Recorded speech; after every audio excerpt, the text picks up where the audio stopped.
pulled up right here. Oh, wait, you're supposed to know this by heart. Okay, so, all right, turn the phone off, and we'll give you your trivia question in a little while. But tonight's debate will consist of Elizabeth Warren, Beto O'Rourke, Cory Booker, Julian Castro, Tulsi Gabbard, Jay Inslee, Amy Klobuchar, Bill de Blasio, Your favorite, Bill de Blasio. John Delaney, and Tim Ryan. And for 10 trivia points, Dennis, who is John Delaney? He's a comedian, right? Oh, that's Mulvaney. Oh, my God. Leah, for 10 trivia points, who is John Delaney? He'll be on stage tonight. I don't know who he is. Okay, that's good. He is a former congressman from Maryland. Oh, my God. It's like you looked that up or something. I just know these things because I'm a political wizard. All right, tomorrow there'll be wizards are old. 10.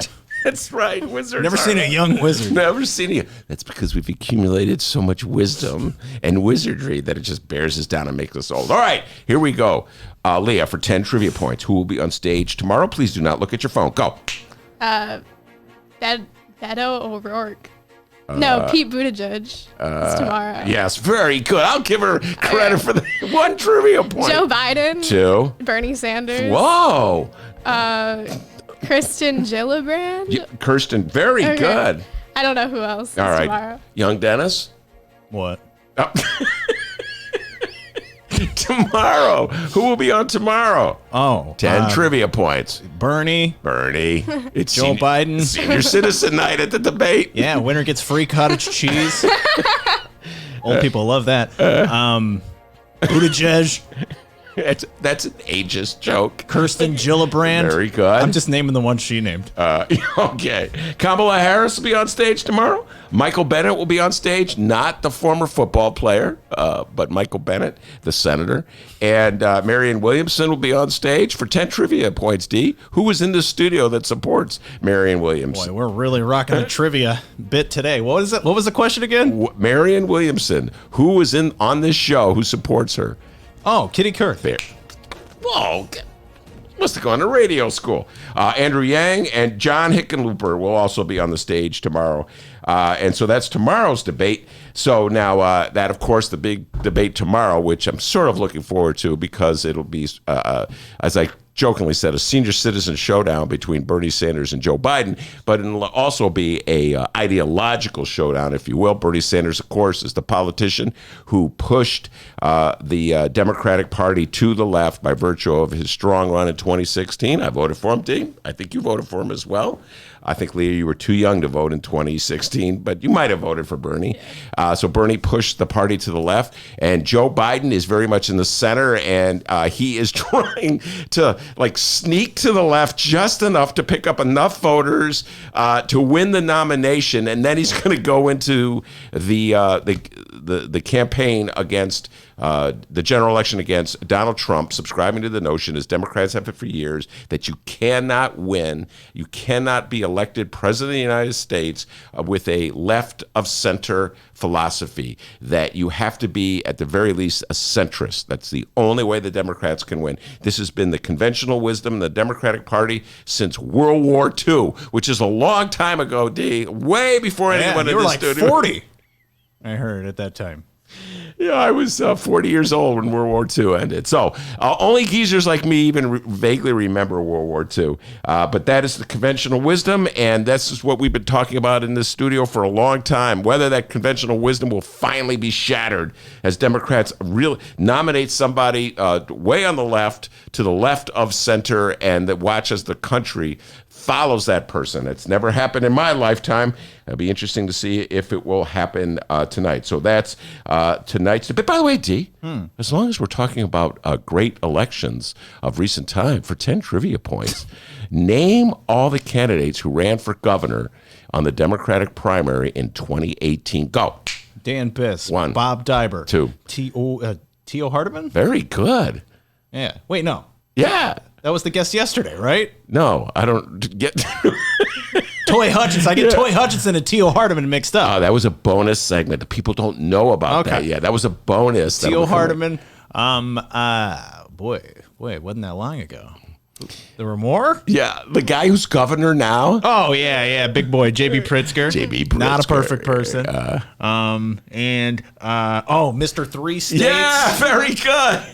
What was that guy's name? Bob Marshall, was it? Robert Marshall. Yeah, that guy. Come on. No notes on that one, baby. I missed that bit we would do on Robert Marshall. Like we had a bit like Robert Marshall. Just imagine everybody. Robert Marshall's got everybody in a meeting, a bunch of people together in a room. He starts his meeting, and Robert Marshall's like, "All right, I got a plan. What we do is we take Illinois, we divide it into three states, one at the top, two at the side. Wait, where's everybody going? Hey, hold on." Robert Marshall came on my old show, the one I was fired from, and I remember he was explaining, he had a map of we don't. This is not permanent. Okay, this is just some general ideas of how it would divide the state. Actually, kind of made sense.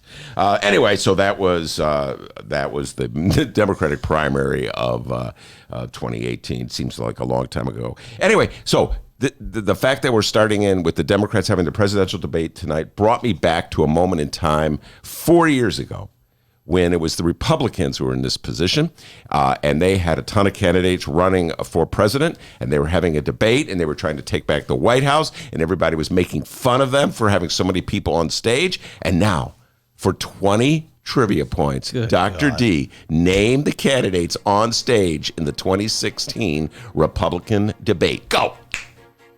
Marco Rubio. 1. Donald Trump. 2. Jeb Bush. Very good. Ted 3. Cruz. 4.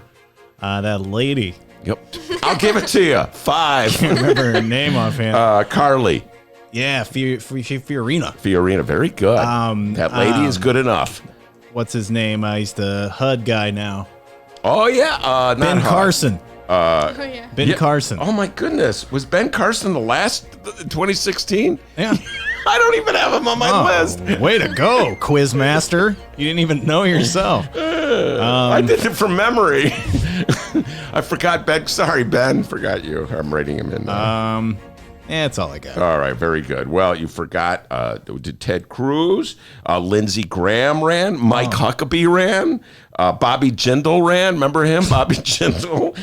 John Kasich ran, George Pataki ran, Rand Paul, Rick Santorum, Scott Walker. Anyway, about this time 4 years ago, I sat down to have a very liquid lunch with a couple friends of mine who are of the Generation X persuasion. You were drinking liquor. Yeah, they were. I was. Liquid lunch? Yeah, they were like, let me just tell you.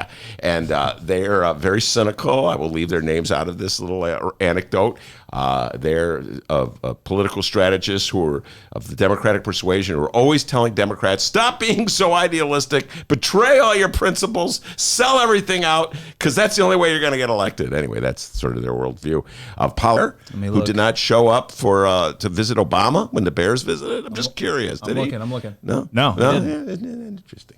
It's only disrespectful to the country when an athlete from like the center left does not show up for Donald Trump's presidency. Isn't that interesting how that goes? And guys, we're having live stream issues. I think we're good now, though. The computer just logged off and restarted again. So I think we're good now. It's back up and running. So if you're listening to the live stream, sorry about that. And download today's show and listen to the first half of that, I guess. All right. Of course, we'll keep you posted on these stories as today's program rolls along. And coming up after this short little break, we're going to find out what's going on locally. People, don't go anywhere, because coming up next, we are going to find out what else is news. It's the Ben Joravsky Show.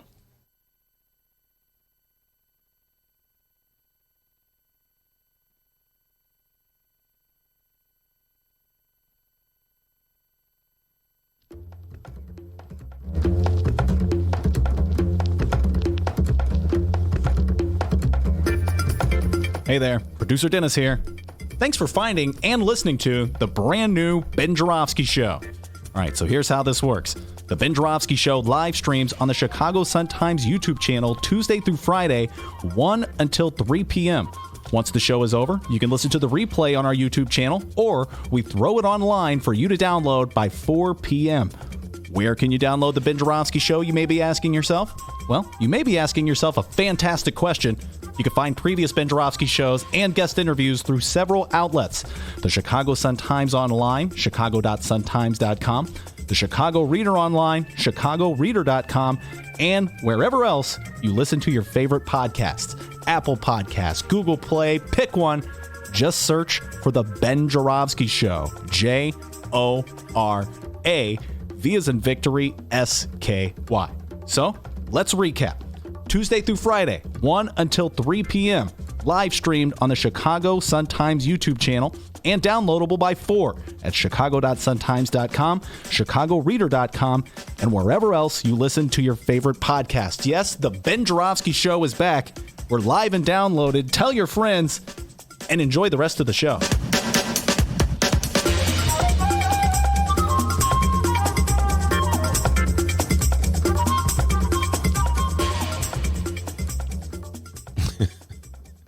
What's so funny? I just thought of What? Nothing. Watching you run out the door. Welcome back to the Ben Joravsky Show, live from the Chicago Sun-Times. All right. Yes, indeed. We are. It's live streaming. Things happen sometimes that you can't plan for. All right. Before we get to that local news, we have our special correspondent, our special Rolling Stones correspondent. We got him in the news. Don't worry. I got him in here. I got it all set up. All right. Oh, sorry. So just throw it to me. Throw it to me. Okay. Give me the ball. All right, hold on 1 second. Oh, I tried doing that last time. You're running out the door. Give me the ball. All right, here's the ball. Thank you. We're about to find out what's going on locally. It's time for What Else is News. Welcome to Chicago, Eric Trump. More on that in a moment, but first. That's disgusting. It happened. More on that in a moment, but first. Okay, Mick Jagger, you watched the Chicago news before you performed. We get it, all right? Tuesday night, Mick Jagger and the Rolling Stones performed at Soldier Field. They performed twice in the city. Their first performance was Friday. During that show, Mick Jagger cracked an Alderman Ed Burke joke saying, quote, like he knows who this is, saying, quote, "I'm sorry Ed Burke couldn't be here tonight." It's funny because he was just indicted. Well, last night's performance was chocked with Illinois references. Both J.B. Pritzker and Lori Lightfoot were in attendance. Did Lightfoot yell out requesting they play Todd Rundgren? Well, we're about to find out, because for more on that, we have our Sun-Times/Ben Joravsky Show technical producer, Brian Ernst. He was actually at the Rolling Stone show Tuesday night, so we figured, what the hell, let's throw him in to talk about it and fix our live stream issues. Two birds, one stone there.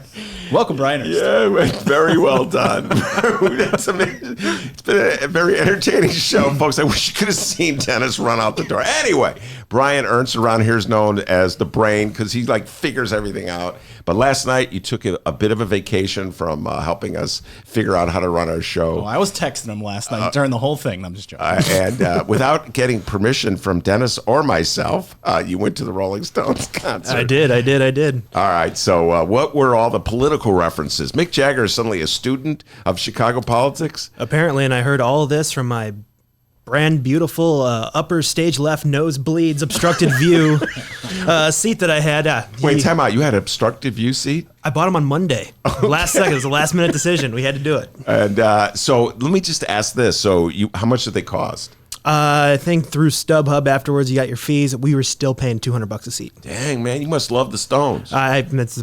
This might be the last chance to see them. So it's like this is their 57th year, I believe. 50, and Dennis will now refrain from saying, "This will be the last time." Sorry.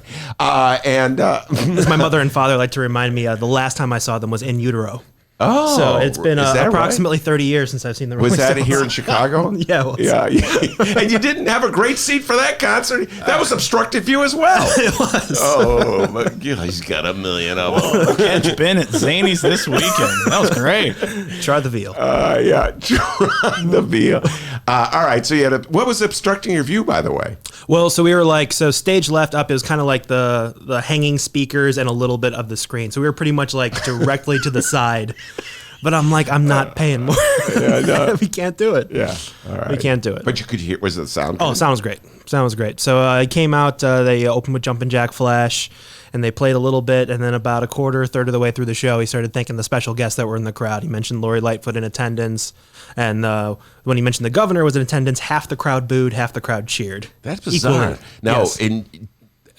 Time out. When he mentioned Lori Lightfoot, did people boo? People cheered, and then he just wanted to say, I think you're going to do a great job, and he wanted to know what she was wearing to the Pride Parade next week. Wow, so he had it all down. Somebody had clearly prepping him for these. What if he does this city by city? I mean... do you know where he's going next? I don't know where they're going next. He probably knows the mayor of every town. Yeah. You know what I mean? I went to thank Mayor de Blasio. So So people didn't boo Lori Lightfoot. No. That's It interesting. felt like it was pretty even cheer. Even but cheer. you just noticed it as soon as he mentioned Pritzker. It seemed a little different. And do you have an opinion as to why people were booing? I have no idea, because as soon as he started mentioning that, he just signed the bill that weed's going to be legal, everybody cheered again. I know. Oh, She's yeah. I know. Oh, yeah. I think there's a knee-jerk reaction that people have to boo a politician at a sporting event. Rahm used to say it because he would always be booed. Well, especially the governor, because this guy was in charge last time. Yay for our teachers! Yay for our teachers! Bruce Rauner. Yeah, I mean, everybody would have That's been a booing knee-jerk. it. God. I mean, but Bruce Rauner was against the legalization of marijuana, so you could see why if you're at a Rolling Stone concert, my guess is most of the people at the Rolling Stone concert would be for the legalization of marijuana. So anyway, so when he said that he made reference to He congratulated us, blah, blah, blah. He's like, January, you guys are going to have a good time. And he kind of made a little sniff noise. And he's like, I feel like a few of you are ahead of me. By the way, was that your Mick Jagger imitation? No, there? it was not. It was not. And it was sliding there. No. And so any more political references? That was pretty much it. He did mention that that Chicago's near and dear to them because of the first time they were ever in a recording studio in the United States was in Chicago. And then I don't know if my numbers are correct, but I think he mentioned it was their 9th performance at Soldier Field and maybe their 29th or 39th performance in Chicago in their 57-year history. And for 10 trivia points, Dennis, what recording studio was that they first recorded in here in the city? The Sun Times studio. Chess Records. All right, now we Sun Time right here in this studio that Brian Ernst built. Do not give me all the credit for that. Sean as well. All right, Sean, we know you had a hand in this as well. So that was it for political references. The crowd seemed to enjoy it. Your overall ranking and rating of the concert, even with the obstructive views. Ooh, let's see. It's tough stuff. I mean, I got to give it a 10 out of 10. I mean, it's the Stones. Even if they're terrible, it's still the Stones. So you got to go for it. And we got to ask you the question that was yesterday. Oh, yes. Okay, so we got to know here. So, well, first off, Ben just put Mick Jagger on blast, saying he's a terrible dancer. But the exact quote is, he can't dance. Let me get my script here from yesterday. Do I have it from yesterday? I don't know. But I think I know what it is. Mick Jagger, is he, based on the things he does on stage, is he a dancer, a prancer, a gyrator, or a strutter, or a new one? He's a stryrator. Stryrator. I think that's what we're getting. So he struts and gyrates. I think that's what it is. So you think it's unfair of me to hold him to standards of dance, traditional? That's I think so. Okay. I think that's fair. So in other words, there's a whole story about this I won't bore you with, but Mick Jagger watching James Brown. They were both Thank you. Anyway, I will not tell the James Brown Mick Jagger story. But he started imitating James Brown as soon as he saw him, and then it was a poor imitation, and ever since then it's downhill. But overall, you give it a good thumbs up. Then that's good to hear. Absolutely. And then the winner of the night's definitely Ronnie Wood. I mean, looking the best, sounding the best, still got the most energy out there. I mean, Ronnie saves it. So credit where credit's due. Ronnie Wood staying strong. Yeah. That's Dennis's favorite. Ronnie Oh, Wood. yeah. I was going to say, now Ronnie Wood just work on people knowing who the hell you are. They know the Richards and Mick Jagger. That's the first time I've ever heard that guy's name. Remember yesterday's Give it trivia to Ronnie question? and Charlie. Very good. You got Charlie right, Come Charlie on. Watts. Dude, you paid $200 to go. I hope you know. For obstructed view. Yeah. But as I said, it was a better view than the one he had the first time. All right. Thank you very much, Brian. Appreciate that.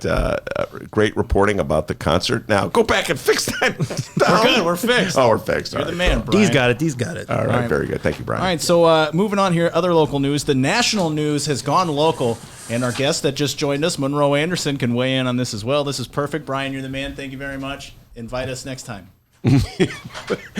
Yeah. Next. Get those obstructed view tickets. I want that last performance from the Stones. I want to be there. All right, the national news has gone local. The following comes from the Chicago Sun-Times. A Fulton Market restaurant employee was taken into Secret Service custody Tuesday after allegedly spitting on Eric Trump, the son of President Donald Trump. For those who get their Trump kids mixed up, Eric Trump is the one who kind of looks like Dallas basketball star Dirk Nowitzki.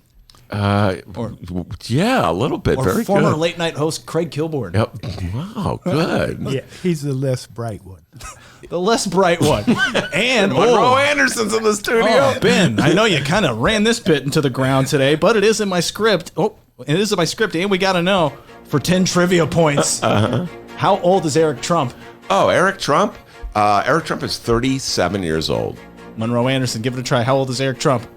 Ben's wrong. 36. 35. Whoa, come on, man. We both of them. I was closer. So right. What's the prize? A lifesaver. Boom, there you go. Donate it on the show. Yeah. The Sun-Times article continues. The incident happened at about 8:30 p.m. Tuesday at the Aviary restaurant, 955 West Fulton Market. Here's the quote from Eric Trump. Apparently, he gave these comments to no one's favorite, Breitbart News. Quote, "It was purely a disgusting act by somebody who clearly has emotional problems." Now comes the Democrat bashing. Quote continued, "For a party that preaches tolerance, this once again demonstrates that they have very little civility." Yeah, that's you knew I saw that quote coming from the moment that it happened. They're blaming all Democrats for the action of one. God forbid you do that with the Republicans. Monroe Anderson, your thoughts on Spittinggate? How do we bail this woman out? One more time, the views and thoughts of Monroe Anderson. No, seriously, that's not a nice thing to do. They should have just Booed him. or gave him the finger or Or something. Like just ignored him. that's hard. Anyway, to do. yeah, it's pretty low. The Aviary restaurant issued a statement Wednesday morning. They said, last night, an unfortunate incident occurred between an employee at the Aviary and Eric Trump. Yeah, never mind all this publicity you're getting, by the way. Quote continued, "We did not witness the incident, and we are just beginning to learn the details. What is certain is this: no customer should ever be spit upon. We have not yet spoken with the employee." I'm sorry. That's just like, That's a great policy. every restaurant should adopt that policy. by the way, what's with the royal we? We? Like everybody get together in a restaurant? Right. The maitre d' got together with the cook. All of us non-spitters are customers. We have not yet spoken with the employee, but our HR team has. In the meantime, the HR team. HR all right. team. In the meantime, we've placed her on leave. We will not discuss internal HR matters beyond this statement. All right, they're really strict here at the Aviary. All right. Okay. More broadly, the online discussion about the incident is troubling. Hundreds of people are calling for the demise of our business, threatening our employees, and posting fake reviews. They are wrong to do so based on the actions of a lone individual. So too, however, are those people. Whoa, whoever wrote this is really good at writing. So too, however, are those people wrong who are praising this as an act of civil disobedience. We have voices and the means to be heard. Okay, this goes on and on. Guys, go ahead. Yeah. So too, however, it's like a neat turn of face. So too, however. How would you like to have to spin that one? No, it's a tough one. Listen, I'm not in the business of that, so I never. That's a tough one. Among my many careers. Yeah, how would you have done that? Who would you have thrown under the bus for that one? Obviously, there's one person responsible, the person who did it. So. Exactly. No, she's been fired. Period. Well, it In doesn't. the story. Yeah, that's how you would do it. Right. Yeah. Exactly. I would say that spitting on a customer would be grounds for firing. Yeah, an employee. right, exactly. Just throw that out there. Yeah, and unless he grabbed her by the middle parts or something like that. Well, he is a Trump. Right. But anyway, it's a despicable act. Well, no updates as of now as to if the employee has been let go, but we will keep you posted on that. But just like that, you're now in the know of what's going on locally, and now you will have an answer the next time someone asks you, hey, what else is news? All right, well, let me tell you something. J.B. Pritzker, All right. Lori Lightfoot, and Mick Jagger all agree. You did a great job, especially today. Give yourself a raise. Take it out of petty cash. We'll be right back. Read the Chicago Reader to get up to speed on what's what in Chicago. Culture, food, arts and entertainment, weekly concert listings, weekly event listings, the environment, travel. I can continue, but you get the point. And for all of you Chicago political junkies, raw weekly columns on real city politics from Maya Dukmasova and our very own Ben Joravsky. The Chicago Reader, free to the public in newsstands throughout the city and online at chicagoreader.com. Read it now and be a more informed Chicagoan. It's Chicagoland's adult entertainment playground. It's the world-famous Admiral Theater, 3940 West Lawrence Avenue. The Admiral is homegrown from Chicago, and it's the most conveniently located club in all of the city. 15 minutes from the O'Hare Airport in downtown Chicago Loop. Voted Chicago's best strip club, the Admiral has showgirls galore and a variety of adult entertainment shows. The world-famous Admiral Theater, open every day from 7 p.m. to 6 a.m., 3940 West Lawrence Avenue. For events, showtime, and other information, visit AdmiralX.com. Must be 18 years of age or older to enter. Cirque du Soleil's Big Top comes back to Chicago with its latest show, Volta. Venture into a captivating voyage of discovery inspired by the adventurous spirit of freedom, where a surge of action sparks a high-voltage journey. Volta. Playing May 18th through July 6th under the Big Top at Soldier Field. Tickets at CirqueDuSoleil.com. Volta thanks their partners Hennessy Black and Champagne Nicolas Fayette.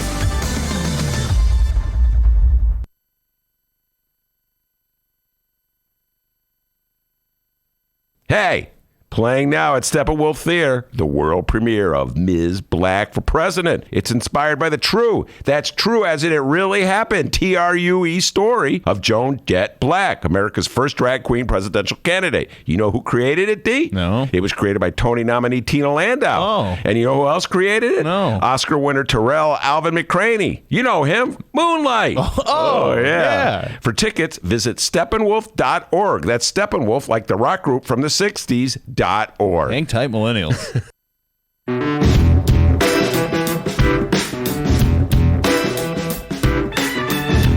Hey, welcome back to the Ben Joravsky Show, live from the Chicago Sun-Times. Yes, we are indeed live from the Chicago Sun-Times. Monroe Anderson in the studio. He's here every Wednesday talking Trump.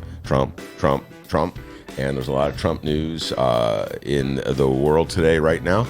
And we already talked about the spitting incident in Chicago, so no need to go over that anymore, although I'm sure Trump will be talking about that for a while. My goodness, you jumped right into things, Monroe, with your Facebook posting, which has fired up a lot of Trump people. Donald Trump, there was a very public accusation against Donald Trump of rape. Or attempted rape this week. No, it was a rape. Rape. It wasn't an attempt. There was no attempt to it. And go ahead. He's only had a hardcore rape charge only once before. That was his first wife. That is correct. Okay. His first wife. Yeah. But so there are those out there, I'm sure, who think that you can't rape your wife. Wrong. Yeah. No. And so this is a very serious accusation, and Trump has dealt with it in typical Trumpian fashion. Talk about this. Yeah. Oh, it was. You think she's my type? Yeah. You know, like you. I guess you have to look like a mail order bride before he's the type that you will rape. I know. I mean, that's how he dealt with an accusation of rape. Now, and he had done that. He's done that on other occasions. He did that with the woman who said he was feeling her up on the plane. I forget her name, but anyway, he did it with her, and he did it with one other woman. Where that's how he dismisses it. It's like, she's not my type. Yeah. Why would I rape her? Why would I as though if she were his type, he would rape her. Or at least grab her. Yeah. And so what? Standards are so low now in No. This is the problem. This is how Trump became president. This is how Trump remains president. Is he has a scandal a day. You know, anybody during the election, you know, he was such a horrible candidate that every week the media was speculating on how well he's really done it this time, saying McCain's not a hero. He's really done it this time, attacking a Gold Star family. I mean, just on and on. Whereas with Hillary, they had one drum to beat, her emails. And so week in and week out throughout the campaign, it was Hillary's emails. That stuck with people. Trump had your head spinning round and round. Now, as president, Trump has a controversy a week. I mean, there are God, what's her last name? I've forgotten it now. Anyway, the woman with the latest charge is a columnist, New York columnist, well-known social media columnist. E. Jean Carroll. Yeah, Carroll. Yeah, E. Jean Carroll. And her accusation with any other president would be discussed for weeks on end. This rape barely made it through one news cycle because Trump has all this other stuff going on. So you can't settle on one. Plus, there are at least 15 other women who have accused him of sexual assault on one level or another. So this is old news, basically. Mm.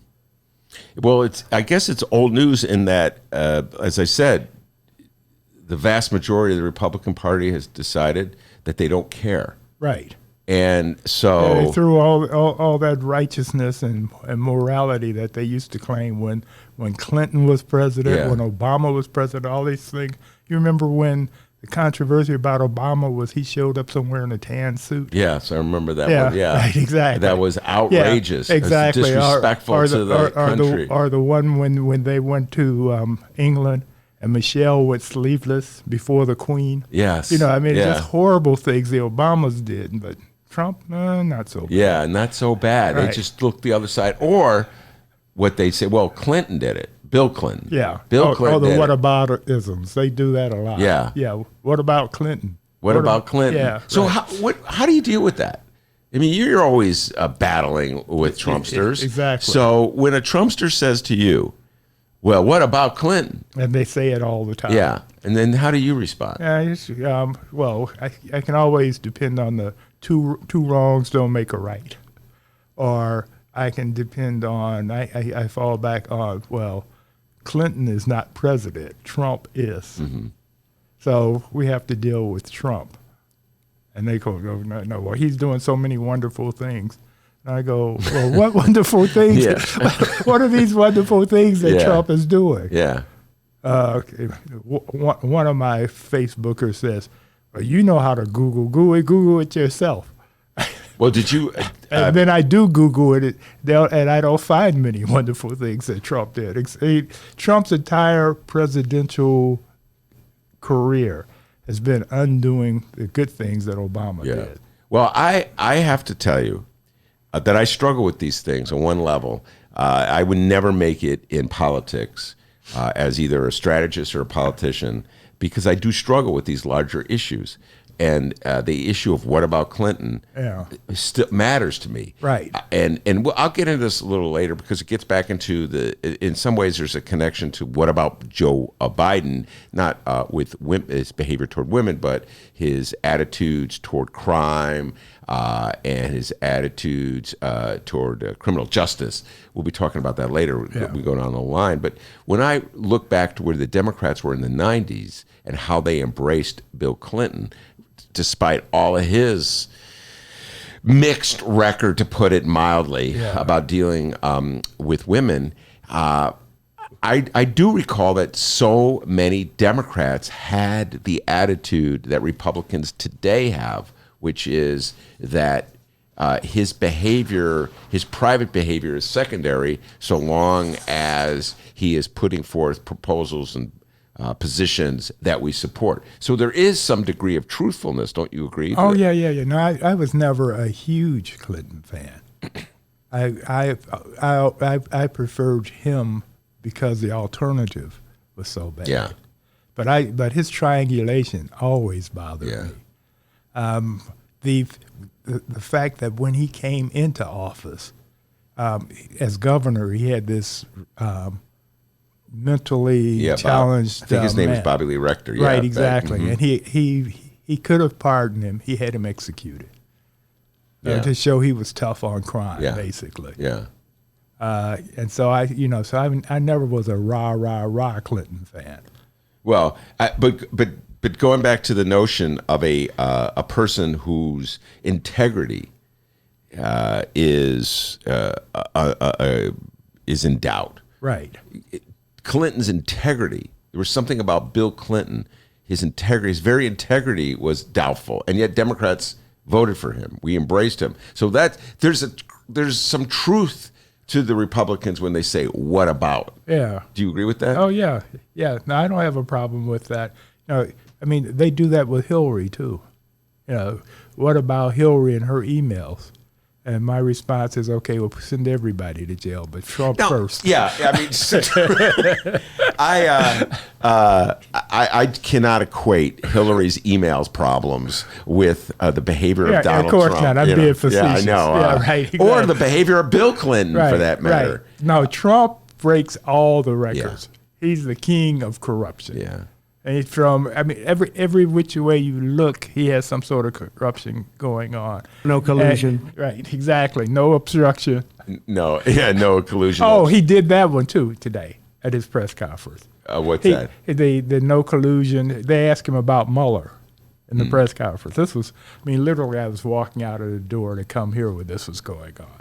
But they were asking him, well, what did he think about Mueller coming to testify in 3 weeks? And he says, well, he doesn't know why, because he already said the Democrats just won't let it go. They're jealous because he beat Hillary. But Mueller already said no collusion, no obstruction, and the crimes were done by the Democrats, and that needs to be investigated. Yeah. Now, I've not seen the latest news on this. So is he going to try to prevent we were talking about this earlier. Yeah. Is he going to go to court to try to prevent Mueller from having to testify? He didn't say. He was on his way to Japan, and he's having one of his one of helicopters in the background, drowned out half the stuff that was being said. All right. Now, something else that he tweeted out today, and I'd love to get your reaction to this. And it was a stream of consciousness. We already talked about this. Dennis recited it before you got here. Yeah. And it had to do with a soccer player on the women's national team. Who's not coming to visit him? Yeah. Well, first of all, they have to win the championship. Yeah, right, okay. right. So there's that little matter. Yeah. And so in defense of the soccer players, they were not the ones who raised the issue. Some reporter asked them, if you win, will you go? Right. Which is like, well, first we have to win. Right, It's kind of an unfair question to put them in right now, but reporters have to ask the tough Well, I questions. think if it's going to be conditional, then it ought to be, well, even if they lose, we love to have them come to the White House. This country does not treat people who quote unquote lose that way.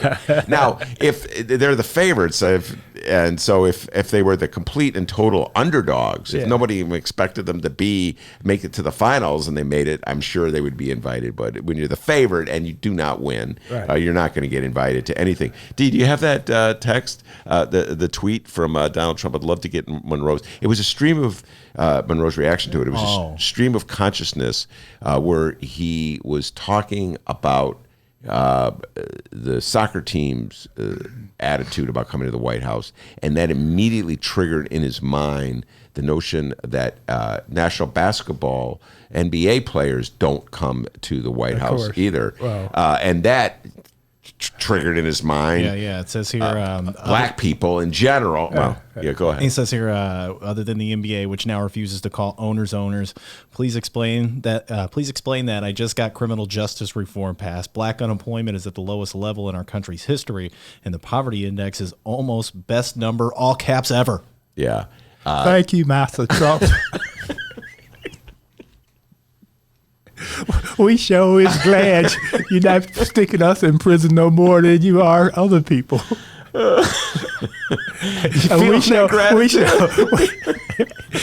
We sure is glad that our unemployment is only twice that of white people. You're so good to us. Monroe Anderson, ladies and gentlemen, he's such. But you see how that was just triggered. You know what I'm saying? Monroe? You see how that just triggered? Right, because he's a white supremacist. Let's go back to the Central Park Five. Yeah. How he paid $85,000 for an ad to ask them to say that they should be executed. Yeah. And then when it's proven by DNA, you don't get that's bulletproof proof that they were innocent, he still says that they should have gone. They should have been executed. Yeah, no. His latest response was, "Well, it was some people, some sides, or whatever, both sides argument that he used at Charlottesville." Yeah. They say they're innocent, but there are other people who say they're guilty. By the way, he's selective in that. You never hear him say as to, his collusion with the Russians. Right. Well, there are those who say I colluded with the Russians. Exactly. And then there's those who say I didn't collude with the Russians. Well, he does. He does a bust of both sides there. He says, well, our intelligence agencies say that Russia interfered in the election, but Putin says he didn't. Oh, I believe Putin. Yeah. Well, I got one and the other. Yeah, right. Exactly. All right. So Donald Trump is willing to say whatever he has to say at the very moment to get out of whatever predicament he's in. It's always everybody else's fault. Yeah. I'll give you $100 if you can cite just one time when Trump says, I made a mistake. No. Or it's my fault. I shouldn't have done it. Well, it's got him. The buck stops here. He did it that one time with the Access Hollywood bus, but then he just spun it into him just trashing Hillary again. Remember that? Yeah. That was, you do remember that. God, that was 4 years ago. It killed him. And then, well, how did he frame it, too? Now you're having to go really back down memory lane, where he wrestled, he fought it. He fought as to whether he would apologize and how he would apologize. This is 2016 when the story emerged in the middle of, I think it was October. The World Series was going on. I have a very clear memory of the Cubs were in the World Series when it came out that Donald Trump, the Hollywood Access tape came out. Yeah. And Donald Trump had to wrestle with how he was going to respond to that. Yeah. Was he going to deny that it happened? And you know what the response was? To leak letters, emails. Oh, Podesta's emails. John Podesta's emails. John Podesta. Yeah. That was the response. Well, that was which killed the story in the media. Yeah. But he did a little more than that. He had, as Dennis said, he had some kind of statement that he released where he started off by sort of apologizing, kind of, not really, and then moving on to something. I do remember that point very well. And then, of course, it said Clinton. Yeah, Clinton did it too. They went right into it. Clinton did it too. Exactly. No, that's not an apology. Yeah, that's not a confession. I'm with you. Yeah, right. If you have to, it has to be that conditional. Yeah. Then instead of just a simple, I was wrong, I'm sorry, I won't do it again. Yeah. It's by the way, I don't know if you saw this story. I don't know if we talked about it last week. I can't remember. It's on my mind a lot. I didn't really talk about it that much on the air. And that had to do with the Parkland, Florida kid who got into Harvard. Have you been following this one? Yeah, and this is the one Parkland student, activist who emerged from the shooting there from a year ago, who is a conservative and became a star on the conservative circuit. Right. Because he protected, he said gun control is good. No, he said gun control is not good. Yeah, he said right, that exactly. we need more guns, and if the people had guns, and he became an advocate for sort of the Republican response to Parkland. Right. And he emerged. Donald Trump, I think, met with him, and he's become a star celebrity on the right. And really bizarre story broke about a week ago where Harvard rescinded its acceptance of him on the grounds that it emerged that he had indulged in some pretty frightening behavior with a couple study mates of his, where they were writing a Google Doc while they were studying late at night, and he went on like a Michael Richards rant. You remember Michael Richards from Seinfeld? Right. Where he just went on this rant using the N-word, I think it was like 18 times. Yeah. And then also on this very bizarre rant about, quote, killing Jews. Yeah. And Harvard pulled their acceptance of him. Right. Now, you talk about bad apologies. The kid said, that wasn't me. I've changed. And then he got mad at Harvard for pulling the acceptance. Of course. No. You get what I'm saying? Yeah, right. And he was a kid back then. It was a year ago or whatever. Exactly. Right. Exactly. 2 years ago. Or he ought to be given a people can change, and he ought to be given a chance to change. And it's very weird. Well, and the thing is with that is, in the meantime, Trump has not forgiven the Central Park Five for not doing the rape they were charged, or accused and convicted of doing. Well, he hasn't forgiven them yet, but we're supposed to forgive this guy. Right. Yes. There's nothing to forgive. Right, actually, exactly, he should be forgiving. You say apologize, but it's this notion that apology is not really an apology, and that you know what I'm saying. It's like you turn it into I was wronged. Right. Right. You were the offender. That's white privilege in action. That's what it is. I mean, seriously, that's what it is. With because I'm white, and because white people don't do bad things like those brown people and black people do, then if I make a mistake, then it's an innocent mistake, and forgive me, and let's move on. Yeah. I'm not even sure that qualifies as a mistake. I know it's now in retrospect a mistake that he did because he got caught and he's being penalized. Right, exactly. But I don't even know that kind of behavior on a Google Doc on both fronts shows sort of like something's weird going on in there. Oh, it's called racism. Yeah. That's easy.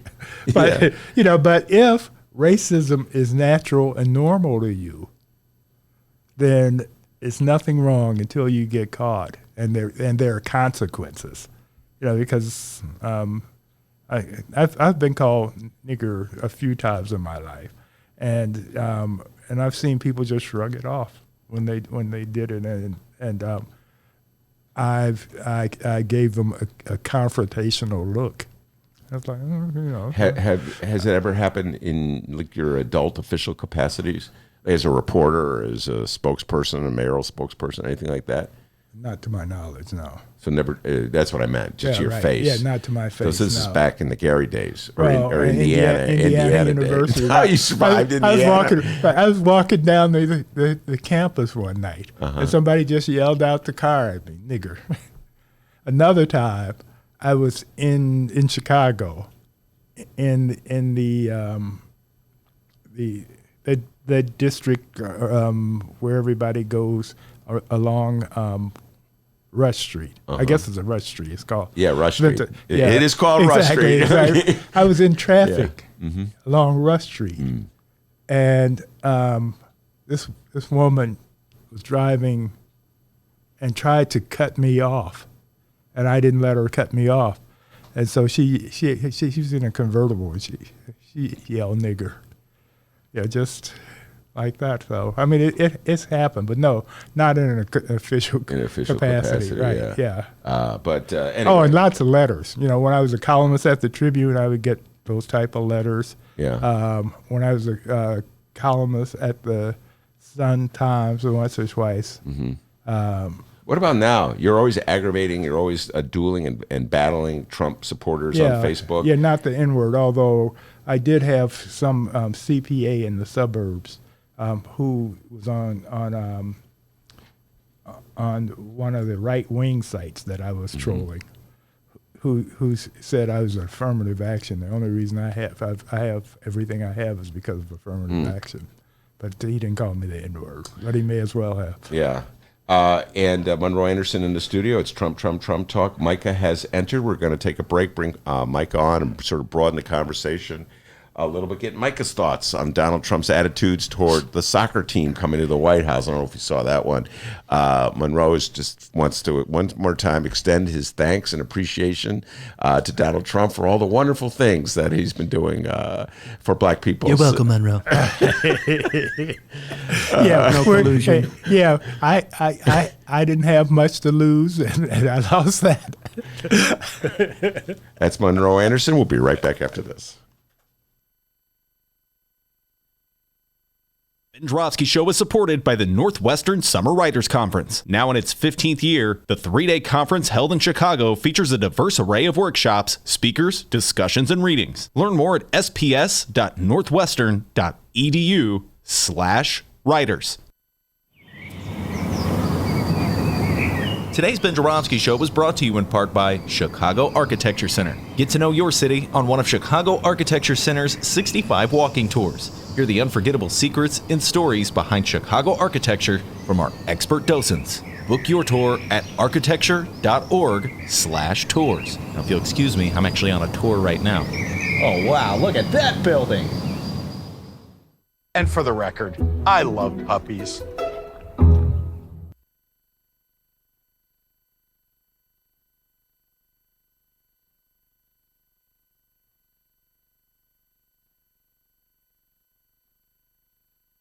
Did you know that 40% of the people in Illinois opt to be cremated?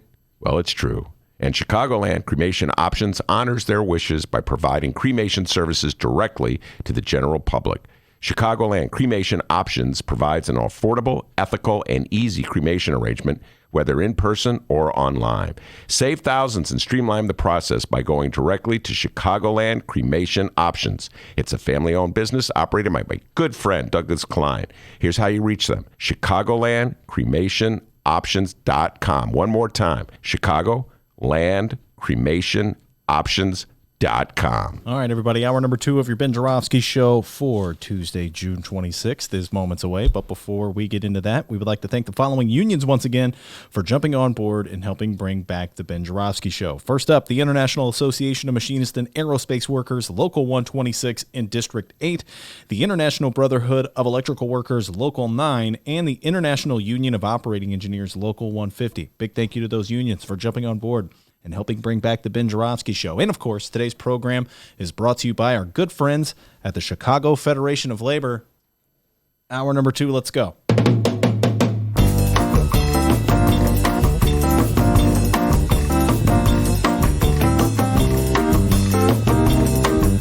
It is Wednesday, June 26th, and live from the Chicago Sun-Times Chicago Reader Studio on Racine Avenue, this is the Ben Joravsky Show.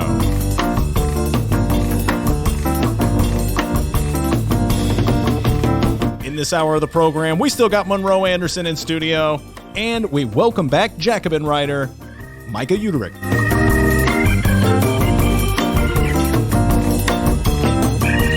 And now your host.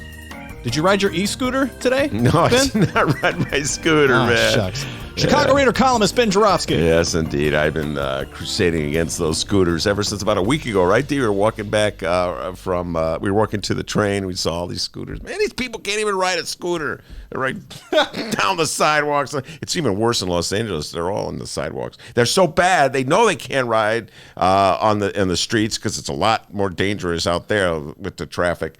So they're on the sidewalks where there definitely shouldn't be. Anyway, don't get me started on the scooters. We got Micah sitting here. Micah's a big scooter lover. I'm pro scooter. I take a soft line on these scooters. I think they're good. They should be owned by the public, though. Oh, wow. We can have that debate. Right. We've been waiting for you. We've been waiting for you. Monroe's ready to weigh in, too, on Scootergate. But before we get to Scootergate, what you got for me, young man? Oh, I can't wait for Scootergate.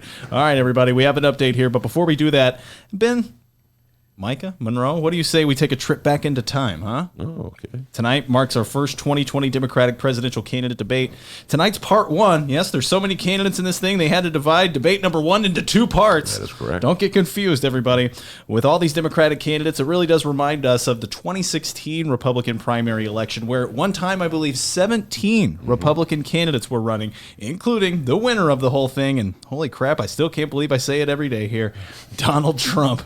Good Lord. And since we won't have any audio to play until tomorrow, let's just have a good time, maybe a good laugh, and play some highlights from the 2016 Republican primary debates, huh? All right. It was so much fun when it was going down in real time. Right on. This could be a foreshadow into tonight, all right? So let's go ahead and play it. Shout out to CNN for the audio here. 90 seconds of the 2016 Republican primary debates. Okay, Trump says we ought to close that internet thing. Donald, is great at the one-liners, but he's a chaos candidate. And this is what it's like to be on the floor of the United States Senate. Endless debates about how many angels on the head of a pin from people who've never had to make a consequential decision.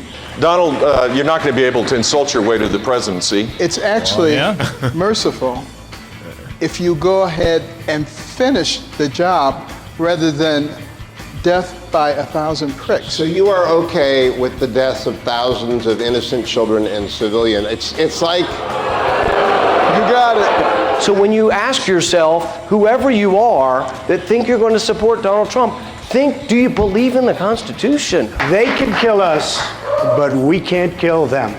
That's what you're saying. If you want something talked about, ask a man. If you want something done, ask a woman. Well, I think if you're in favor of World War III, you have your candidate. Virtually the entire early portion of the debate was Trump this, Trump that, in order to get ratings. But Mr. Trump, I've gotten to know him over the last 3 or 4 days. He has a wonderful temperament. He's just fine. Don't worry about it. Ted, you support legalizing people who are in this country illegally. That for Marco to suggest our record's the same, it is like suggesting the fireman and the arsonist have the same record because they're both at the scene of the fire. Are you ready to reassure Republicans tonight that you will run as a Republican and abide by the decision of the Republicans? I really am. There we go. Cool music and all. Yeah, I really am. I remember. Those were the days, my friend. I miss Jeb personally the most out of that whole bunch. We never hear from Jeb anymore. No. After he got smoked, he just disappeared. I don't even know what he's doing for a living. You know what? He's fine. Don't worry. I don't have to worry about him. But he's still low energy. Yeah, that's true. Can't fix that. I didn't see Dennis what you were playing, so I don't know whether there was video to that as well. Yeah. So I have to concede. I couldn't tell who was who. I couldn't remember. Micah, could you actually remember? I remember you. Well, everybody knows when Ted Cruz is talking. He has a very distinctive voice. He's number 2. We don't hear very much from Ted anymore. He had to grow that beard, remember, to try to get some attention on media again. And well, he is hooked up with AOC now. So. Oh, that's true. Yeah, right, yeah. On one issue, what was it? Yeah. What was the issue? I'm trying to remember now. He announced that he's a socialist now. No. Yeah, no. Wow. There you go, Starling. I am a socialist. I'm trying to remember what the issue. The criminal justice reform. I'm not sure. It was one of those things that she was in favor of, and he says, "I've been forgotten. I need to do something so people remember that I exist." No, that was a glorious walk down memory lane. Did you watch that stuff, Micah, in real time? At the time, of course, yeah. Who wouldn't want to see the battle royale, the Royal Rumble of all dozen and a half of them, or however many it was. And it's too bad it's not TV, because one of my favorite excerpts from that is when they were calling them out onto the stage. And they were getting all mixed up as to who should come out, and Uncle Ben just stood there looking confused, and Trump was standing around looking like, well, what do I do? In the meantime, the other candidates would walk by and push him out of the way and tap him on the shoulder. I have a confession. I wrote down from memory as best I could the candidates who ran in the Republican primary for president in 2016, and I did a pretty good job. I forgot that Ben Carson had run. I just forgot that Ben Carson ran for president. He has the very distinctive voice. He's the one who sounds the most asleep of the whole bunch, right? You think Jeb is low energy, but you think that he might be talking in the middle of a dream or something. He has that bedroom whisper. I don't like thinking about that. Well, here you go. As long as who from the debates actually got a job in the Trump White House, Micah, for 10 trivia points? There's Carson, who's the Secretary of HUD, right? Yeah. And the governor of Texas. Very good. Rick Perry. Rick Perry. Yeah, right. Who could not name who the could third, name the three departments? The third entities. department. Who wanted it the most? It was Chris Christie, right? He that is correct, and he didn't get it. Well, Jared did it. And I would argue that 2 others sort of have. And one would be Mike Huckabee, whose daughter became press secretary. I think she's still technically press secretary. No, she's officially stepped down. Yeah, she's gone. Oh, she did announce it, and then okay. Yeah, in fact, they announced a new press secretary today. Oh yeah, we talked about that yesterday. Who worked for the first lady, and then Lindsey Graham. I had completely forgotten that Lindsey Graham was a candidate at one point. That's when I did my fact check. I discovered that, and I would argue that Lindsey Graham is sort of a spokesperson for the Trump White House. Now, remember, Trump released his cell phone number. Graham's cell phone on number. the debate. Right. He told everybody, give him a call. He wants to hear from you. That's a nice trick, Ben, if you have anybody on here you really don't like very much. Drop their cell phone number. All right, so before we get into the debates, we'll be talking about the debates, what to expect. Micah, let's talk about what went down in New York yesterday. Most people may not be aware of this. So there was a significant election there in New York City having to do with criminal justice justice. Talk about it. Yeah, there was an election for the district attorney in Queens, the borough of Queens, which I saw that Chris Hayes pointed out online has more people living in Queens than I think 16 states. So there's a very large number of people who are going to be affected by this. And she's part of that wave of progressive district attorneys around the country, or progressive prosecutors, quote unquote, people like Kim Foxx and here in Chicago are talked about in that as part of that wave, but also Larry Krasner in Philadelphia. And she ran on a very bold platform. I mean, talking about decriminalization of sex work, of not arresting people for quote unquote crimes of poverty, things like hopping the turnstile to get on the subway in New York. And she was endorsed by all kinds of progressive groups, the Working Families Party, the Democratic Socialists of America, who played a big role in her campaign. So it's quite a victory. This woman, who I believe is 31 and identifies as a Tiffany Caban, a queer woman from a Puerto Rican background, and she's ahead by I think 1,000 votes at this point, and there's still some mail-in ballots, but she's declared victory in the race, and it has the potential to be a really transformative DA-ship in terms of her not attacking people for these crimes of poverty and decriminalizing and scaling back the worst of the carceral state, right? The prison industrial complex and all of that. Yeah, and again, this is a Democratic primary. It's a very close outcome, so the write-in votes have to be counted. So she is declaring victory, but that, of course, does not mean absolutely that she will emerge as the victorious candidate. And if she gets in, there goes the broken windows philosophy. Yeah, that's right. Yeah, let's talk about that. The broken windows philosophy was so popular. Things have changed so much, Micah. I mean, I'm having fun with this to a certain degree because what is now considered, the mainstream view almost of the Democratic Party is so radically different than what the mainstream view of the Democratic Party was in the 90s, particularly on criminal justice issues. And it's sort of wrenching for someone who lived through both eras to deal with it.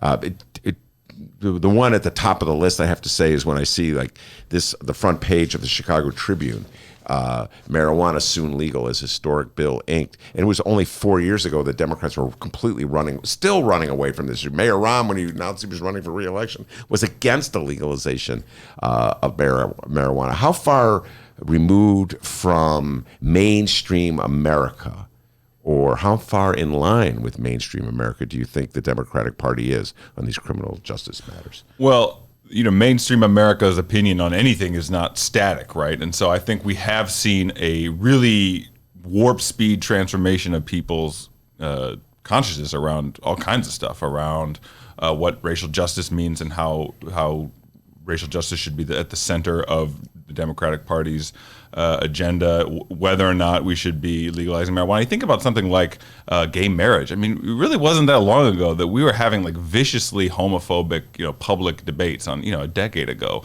and versus, now gay marriage is legal and it's just sort of accepted throughout most of America. There's still obviously a lot of progress that needs to be made on that front, but it's become normal and you're part of a pretty small minority at this point if you think that LGBTQ people don't deserve to be married and have full rights. So people's consciousness changes at really quick speeds, and it's a result of a lot of things. It's a result of the material conditions of people's lives and making them more open to more social democratic socialist type proposals. There's also on criminal justice. I mean, obviously we've been having for the last few years, the last decade or so, a really strong conversation about the devastation that the war on drugs and broken windows policing and all the rest of it have wreaked, especially on communities of color.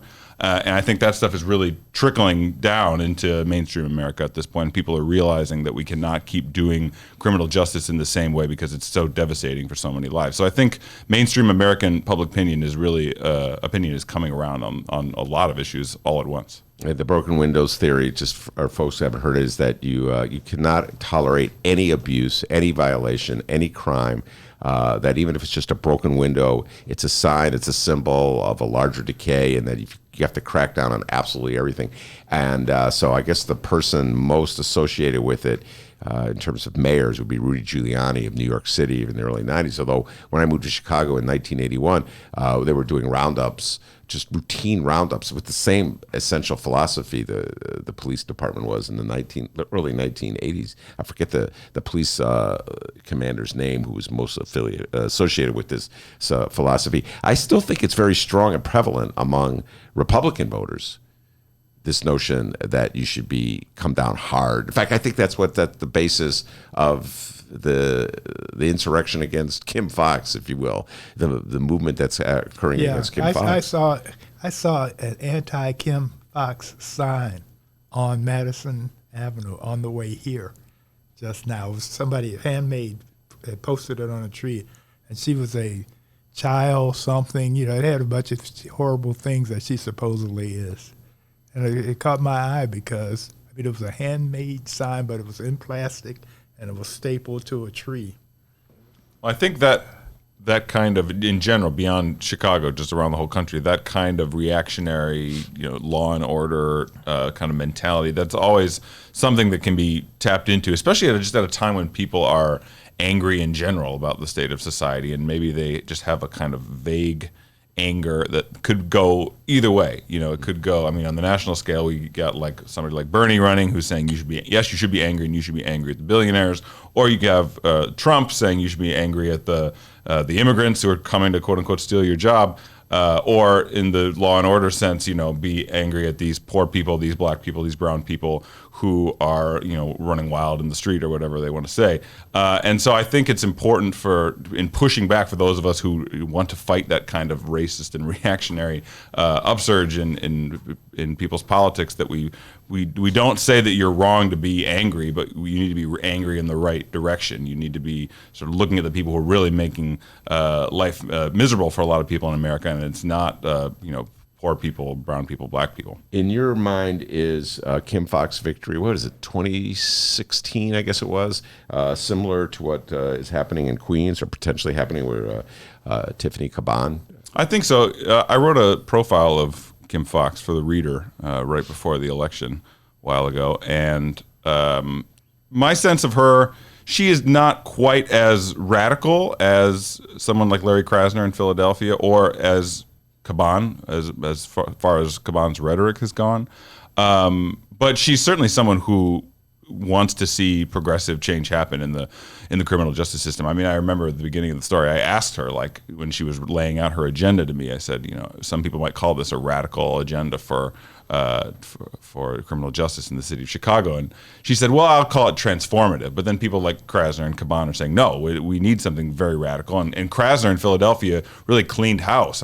Fired huge numbers of people in the DA's office and throughout Philadelphia who weren't on board with the progressive direction that he wanted to go in. So I think he has gone a little farther in some of those directions. But certainly Fox is a part of that wave. And I think the reason we're seeing these sort of vultures circling around her at this point, just in today's Sun-Times, there's Mark Brown writing about this guy Bill Conway, who's talking about challenging Kim Foxx in the upcoming election. People are wanting to take her out for a reason, and that's because she represents that more progressive criminal justice agenda. I would add to that they want to take her out because she's black and unapologetically black. Basically, she's saying that I'm not going to arrest every black kid who has a minor violation and ruin the rest of their lives. So she's taking that position, and in the meantime, the right-wingers, the white right-wingers in particular, are like, lock them up. That's where they belong. We shouldn't have given them freedom to begin with. Yeah.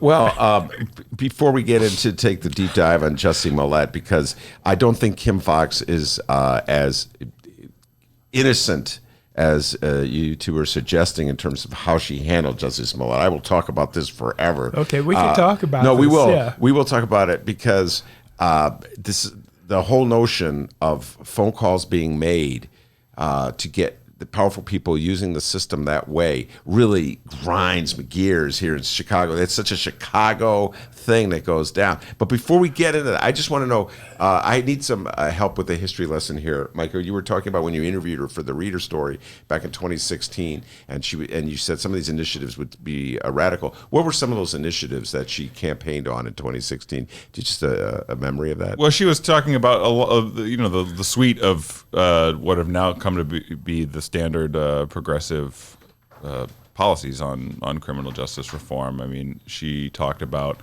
decriminalizing marijuana at a time, obviously, when it was not legal, as it now is, or is about to be in the state of Illinois.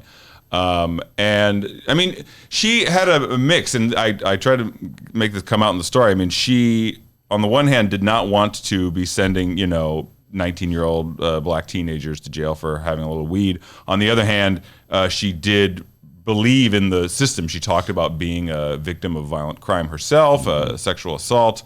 And so she was somebody who did believe in the criminal justice system as a system that would deliver justice to people in a way that I think someone like Krasner is a little more skeptical of. That just sort of like that there are punitive solutions to many of our problems. She didn't go quite as far as Krasner in rejecting that, but she did want to see us locking up fewer people and around things like drugs to decriminalize it. And I think, and the people who are going to continue to come out of the woodwork, who are going to challenge her, and the people who have already, been in the streets in these protests against her. I mean, I remember seeing headlines about people who are in sort of open white supremacist groups, as well as like reactionaries, like the police unions. Exactly. Who are and then the challengers.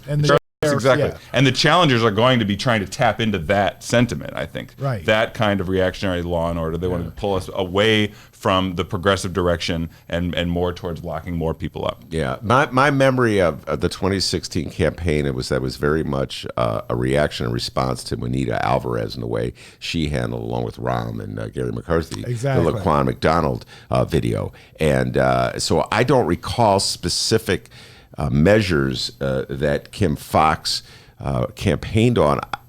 My memory is that it was a very skillful campaign as she tried to avoid these larger issues, that she would not be. Yeah, she's not an activist. Yeah, she's not an activist. She was very much a member of Tony Preckwinkle's larger political operation.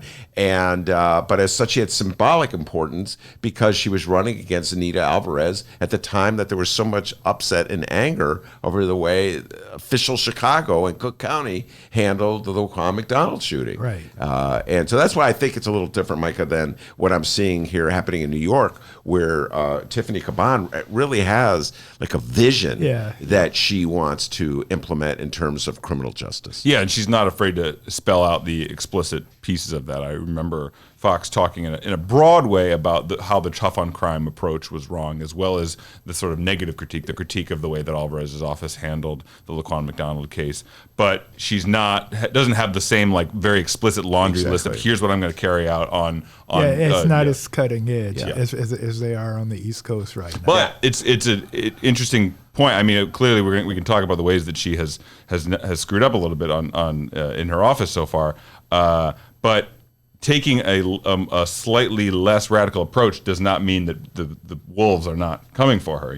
Well, there's still it hasn't protected her. Let's put it this way: the fight over Laquan McDonald, the arrest of Van Dyke, the burying of the evidence, the prosecution, the treating of Laquan McDonald as though, he was a criminal, so really doesn't matter. There's this kind of attitude, and that's very much still at play, Mike and Monroe, in Chicago and Cook County politics. That divide hasn't gone anywhere. Yeah, and it's as much race as it is anything. And we pretend that it's something else, and it's all that, but it really is racial. And much of the opposition to her is because she's an unapologetic black woman. She's a black woman. She's not a dark-skinned person trying to be as white as she can be, and they don't like that. Yeah. Well, this battle isn't going anywhere, and here we get to the heart of it. She didn't do herself any favors the way she handled the Jussie Smollett thing, putting it mildly, at the very start of it, in my humble opinion, and love to get your reaction to this one, Monroe and Micah, when she got the call from Tina Chen, asking her to intercede, to take the case away from the police and turn it over to the feds, she should have said no. She should have said, this is an inappropriate phone call. You shouldn't be asking me to do this. You're putting me in a very awkward, if nothing else, you're putting me in an awkward. You're making me look like William Barr. Yeah, you're making me look like what? And there you go. This is called complete. Oh, she should have said that. Do you think I'm William Barr, Tina Chen? It's well put. Although at the time, our consciousness had been raised about William Barr. Exactly, that was pre-William Barr. Exactly. But it was the same position that Bill Clinton put the Attorney General, the acting Attorney General. Remember that one? What was the Attorney General's name, Micah? You're younger. Your brain's sharper. Loretta. I'm not sure, but it was around sexual health. No. You're talking about the plane? Yeah, it was on the tarmac. And Lynch? Loretta Lynch. Yeah. I always have a problem with that because I want to say Loretta Lynn. Yeah, and right. People my age, there's two definitely different people. Yeah. But that's it. Okay, but no, this is also has a touch of OJ in it. OJ. Orange juice? Yes, exactly. Because, the guy. Yeah, right. Because this is the situation. And so I don't have as much problems with it as you do. With OJ, I did because it was murder. But with OJ, I was upset about OJ getting away with murder. Mm-hmm. But with this Smollett thing, no one was hurt. He doesn't have a record. And so I think making him pay the expense for what the cops had to do to solve his created crime is punishment enough. Plus, he's lost his career. But you have these people who want to throw the kitchen sink at him, and in the meantime, the killer cop basically gets slapped on his hand for Laquan McDonald. Well, that's exactly the point. I mean, it is correct that there were these mishandlings along the way, and that there should be some kind of restitution that he has to carry out. But I mean, we're talking about this very bizarre kind of freak incident in a city where over the last 8 years, the CPD has had to pay out $500 million with a B in police misconduct suits. We were a city that became, notorious around the Laquan McDonald incident and many other similar incidents that we never hear anything about. So there's a real systemic. We got Burge. We got Burke. We got all kinds of stuff Burge. here. Yeah. Burge. Excuse me. We got Burke too. Different B. Right, exactly. But different B, but same deal. But the point is that there is a real systematic problem with police brutality in this city that dates back for forever, and that is a far more important issue to be tackling than this one freak incident with an actor. And look how they're coming after, though. Look at this. I mean, this is not going anywhere. The special prosecutor is going to be investigating it. It's going to be a drumbeat. You're right. Today's story by Mark Brown about this kid, Bill Conway, who just looks like he comes from Central Casting for like the upright prosecutor role. Didn't we a few years back have one of those white Hollywood stars do something at a Walgreens or something? I can't remember what it was, but there's a long list. You talk about here in Chicago? Yeah. I want to say it was one of Dennis's favorite actors.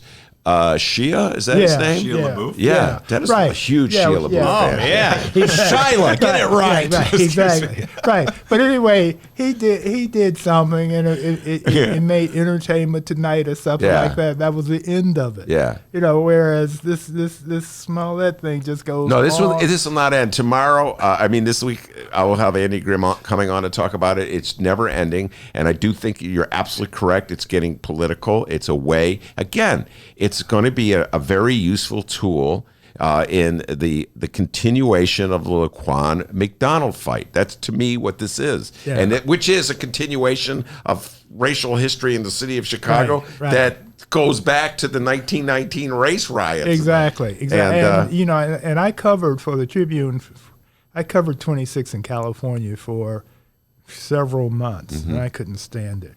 because there was this whole us versus them mentality where you had all the white prosecutors and all these black kids who were under arrest. And the white prosecutors basically had this, we're keeping the walls to protect us from the barbarians. Mm-hmm. You know, I mean, it was very racist.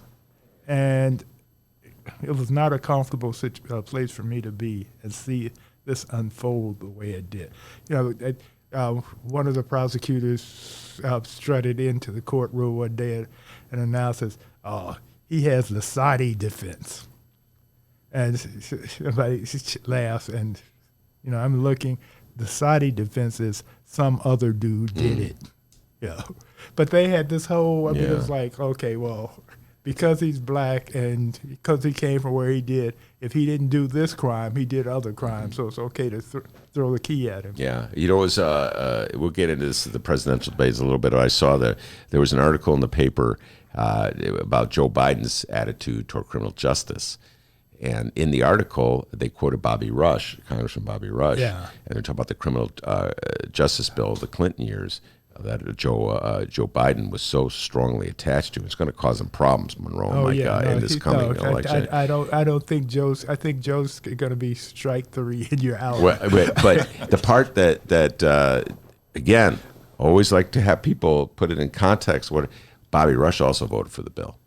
Oh yeah, no, the black congressman wanted the bill because they were having problems with crack cocaine in their neighborhoods, and they were getting protests from the more well-heeled black constituents.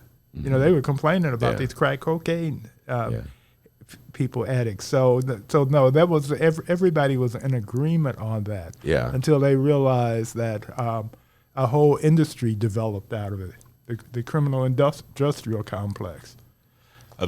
Most people agreed on it, but you know, some people did speak out. Against exactly. The Bernie Sanderses of the world were speaking out against the crime bill. You know, it's not true that everybody. I mean, we're at an interesting point right now because I feel like as the societal consciousness on issues like criminal justice has changed, people who were in the wilderness during those years, who were thought to be just totally bonkers for speaking out and not joining the chorus of lock up all these poor black kids, this is the moment where they are proven to be right after decades of being in the political wilderness.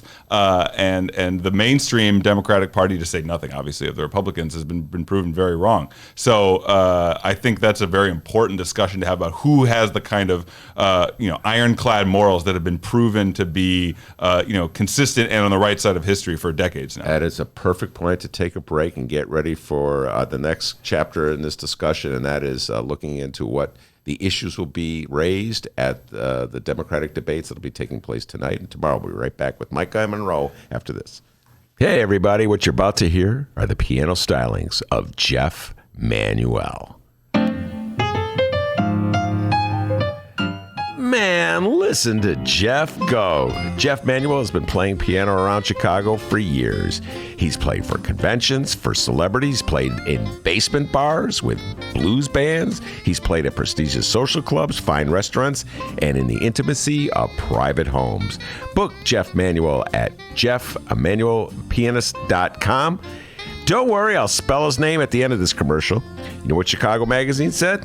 They said that Jeff Manuel is, quote, as comfortable with Chopin as he is with Cole Porter. He's excellent and his performance is joyous.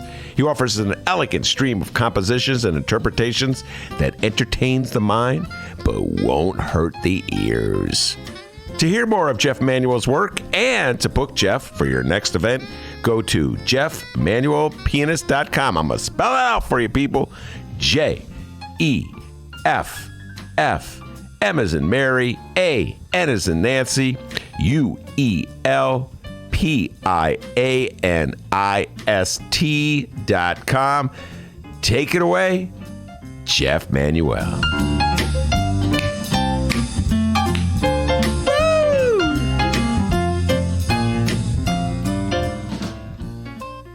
Boy, Ben loves that Piano guy, Jeff Manuel. Every time. Today's Ben Joravsky Show is brought to you in part by Green Element Resale. It's located at 6241 North Broadway. And guys, it is amazing. Furniture, appliances, lamps, books, clothes, electronics. It's a thrift shop, but it's the only thrift shop in Chicago that helps bring you the Ben Joravsky Show. So if you are ever on Broadway between Granville and Devon, tell them thank you and go check out Green Element Resale, 6241 North Broadway, and find more information at greenelementresale.com. Go to Green Element Resale and save tons of money. Welcome back to the Ben Joravsky Show. Yes, indeed. We're back. Monroe Anderson and Michael Uterick in the studio, and we're getting ready to talk about tonight's debate. Before we do that, D, what you got for me, boy? We got a quick update here. I know you guys are talking about the debates and all things national news, but we have a local update here. This comes from the Chicago Sun-Times, and who wrote this? Rachel Hinton. It says here, it looks like Tony Preckwinkle isn't ready to ride off in the sunset after all. Nearly 3 months after a blowout loss to Lori Lightfoot in the April mayoral election, Preckwinkle on Tuesday kicked wide open the door, seeking another term as Cook County Board president. Yes, she's running again, Scott Kastrup said, Preckwinkle's political director. He said that at a fundraiser. We're pleased to be doing this fundraiser again, and she's definitely running for re-election for the county board. Gentlemen, your thoughts? Yes, indeed. Micah. I had no thoughts. I mean, I supported Preckwinkle during the mayoral race as the sort of lesser of maybe not evils, but of choices I was not happy about. I mean, it's fine.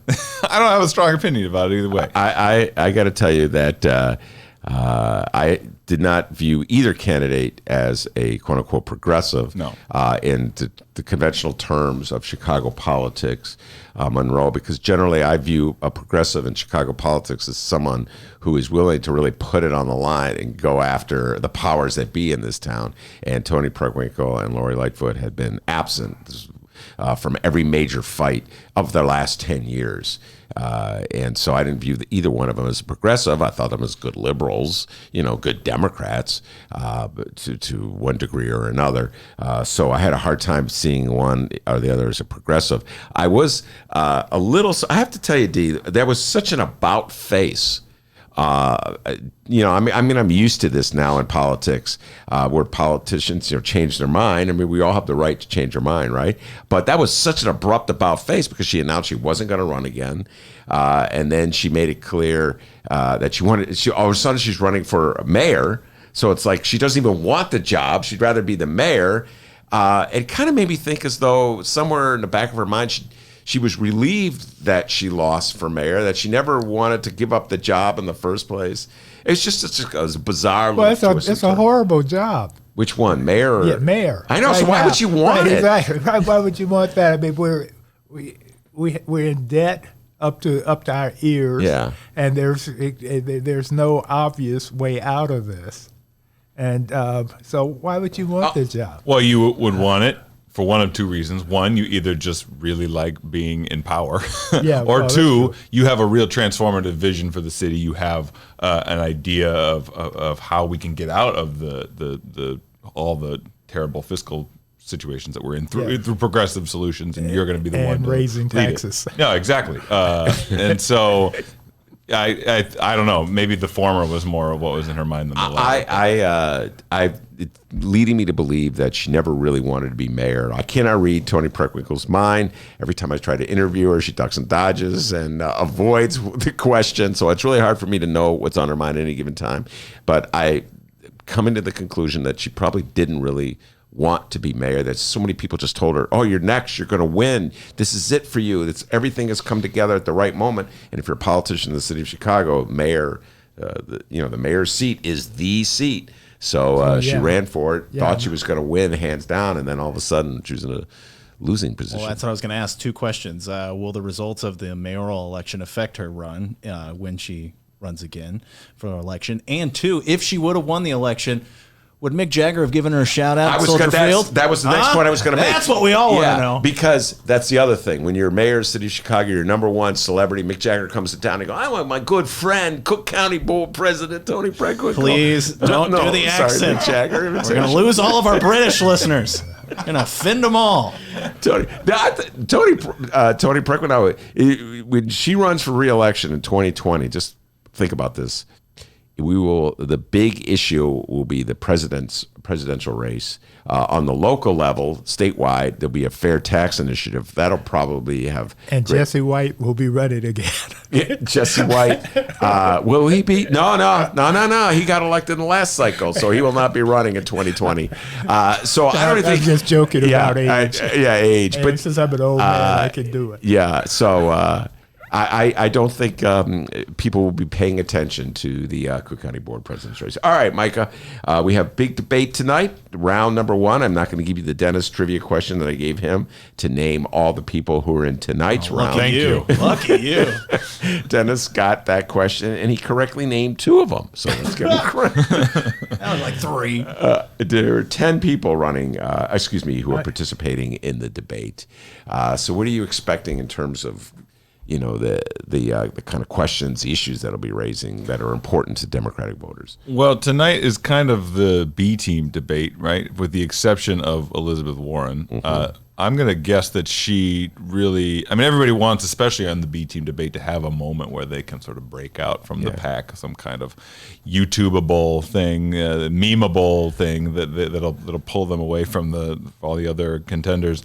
But I think Warren will probably emerge from the debate. In some ways it's a good thing for her because it's the B team plus her, and so she's she's rising in the polls right now. Yeah. So it'll be an opportunity for her to not have to be up on the same stage with Bernie and Biden, and can really make the debate about putting a spotlight on her progressive policy agenda. So I'm going to assume that she comes out of this as sort of with a rising star continuing to rise. Do you think they're going to attack her?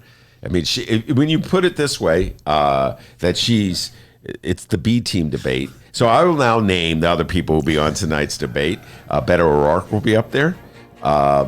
Cory Booker will be up there. Julian Castro will be up there. Tulsi Gabbard will be up there. Jay Inslee. Amy Klobuchar, Bill de Blasio, John Delaney for 10 trivia points. To anybody who tell me what John Delaney's position is? Anybody? No? Look under the table. He's for capitalism. Yeah, he's for capitalism. No, seriously, that's his position. Is that right? Yes. That'll get you some. Because if running on the capitalism platform, when the Republicans come after the Democrats as being socialists, I see. Then he will stand up as he'll be in there and say, "No, I'm a capitalist." I'm a capitalist. Yeah. Well, that I'm sure that'll really work against Donald Trump. He's a former congressman from Maryland, and finally Tim Ryan. Now, Tim Ryan is the Ohio congressman who thought that Nancy Pelosi was too left. All right, remember that? So he. That's tonight's debate. So I think you're right when you say the B team. Yeah, no, he's the roll up his sleeves guy from Youngstown. Yeah, he's from Youngstown. Is he from Youngstown? I think so. In that area, that Still Mill area. Yeah, he might not be from. Literally, Youngstown. Yeah, literally, but that whole Rust Belt. The real Rust Belt area, and. He's the working man's candidate. Well, you've got all these people on the stage with Warren who are polling like, I haven't looked, between 0 and 2%. Yeah. So they've kind of got nothing to lose. They had to be 1%. Okay, well, at least 1%. Yeah, so they're 1 or 2% literally. Okay, so they've got nothing to lose but to sort of throw themselves, to attack the front runner. But really, they would have to attack Warren from the right, obviously, which some of them, it sounds like, will probably do, who are saying that, no, I am the candidate of capitalism. I do believe in markets. Although we should mention, of course, that Elizabeth Warren herself says she's a capitalist to her bone. So there's no disagreement on the stage tonight about the fundamental tenets of the capitalist economic system. That's for tomorrow night. I think they're going to go after Biden. Well, that would be smart at this point. I think they're going to go after Biden because he's not there. Well, and he's so vulnerable. To look at, right? Exactly. There's so many issues to attack this guy on. Not only is he the front runner, but he's been on the wrong side of history of most of the major debates over the last couple decades, right? I mean, certainly on questions of. It seems like every day there's some new tape of him coming out where he's like praising segregationists. It's totally bizarre. Right. Like, and everyone is like, Joe, what are you doing? And you have to imagine his advisors like being, okay, you can go out there and just whatever you do, just don't praise another segregationist. And then he pulls another one out of his pocket. Right. Yeah, and he's been doing this for a long time. This is not something that just came up. That was part of his pride and joy. Is that he had these hardcore segregationists in the Democratic Party, and he was able to go along and get along. With them. No, this is Joe Biden. I had my struggles with Joe Biden from the get-go. And on this show, invariably, I'm in the position of trying to defend Joe Biden, or at least play devil's advocate. It's really hard, Micah. Do you remember when he said Obama was a clean-cut articulate? Yes, I remember all of this. I've had my troubles with. I remember Obama's a clean-cut guy. Like, what is that even all about? But this goes back. This goes back. I mean, Joe Biden, when I first became aware of him as a public figure. He ran in '88 for president, but then he had to step down. I remember all this stuff because I was a political geek and junkie. Didn't he? His campaign plagiarize a speech from somebody that was in the Labour Party Neil in the UK? Neil Kinnock, I believe the man. I can't believe I remember these things. Yeah. And by the way, has the bar fallen? Plagiarism is what kicked him out. I mean, think Donald Monroe and I were talking about like alleged rape. Which one? Yeah. Right. And Joe Biden had to give it up for plagiarism. And it was Gary Hart had to give it up for having a mistress. Yes, and I think he's denied that he had the mistress, but whatever. Yeah, but whatever. Yeah. What did Trump deny? Yeah, he's denied having mistresses too. So the bar has really fallen. Stormy who? But no, Joe Biden has this thing that I've always found annoying, but it's on a comical level, Micah. It does kind of work. Joe Biden is always the guy that gets along with people. And so when he was running the Judiciary Committee of the Senate back in 1991, and Clarence Thomas was getting his moment to be nominated to the Supreme Court, he was determined to show that he was not going to do to Clarence Thomas what the Dems had done to Robert Bork. He was going to bend over backwards to be deferential to Clarence Thomas. And I have thought that was one of the biggest mistakes that the Democratic Party made in allowing Clarence Thomas to replace Thurgood Marshall. I go on and on about this, Monroe. Yeah. I just feel that Democrats made a huge blunder on so many levels when they allowed that to happen. But it was the way Biden did it. He was, and Micah, it was like, that's how he is now. He's like, my good friend, and I like you, and we get along. And well, again, it's not reading the political moment. We're at a moment when people they have an appetite to fight an enemy. They want, whoever that is, as I said before, that could go in a positive way or a negative way, but they're pissed off. They think that things are really screwed up, and they want to fight. And then Biden is just arguing the exact opposite over and over. And to me, it's almost like he doesn't.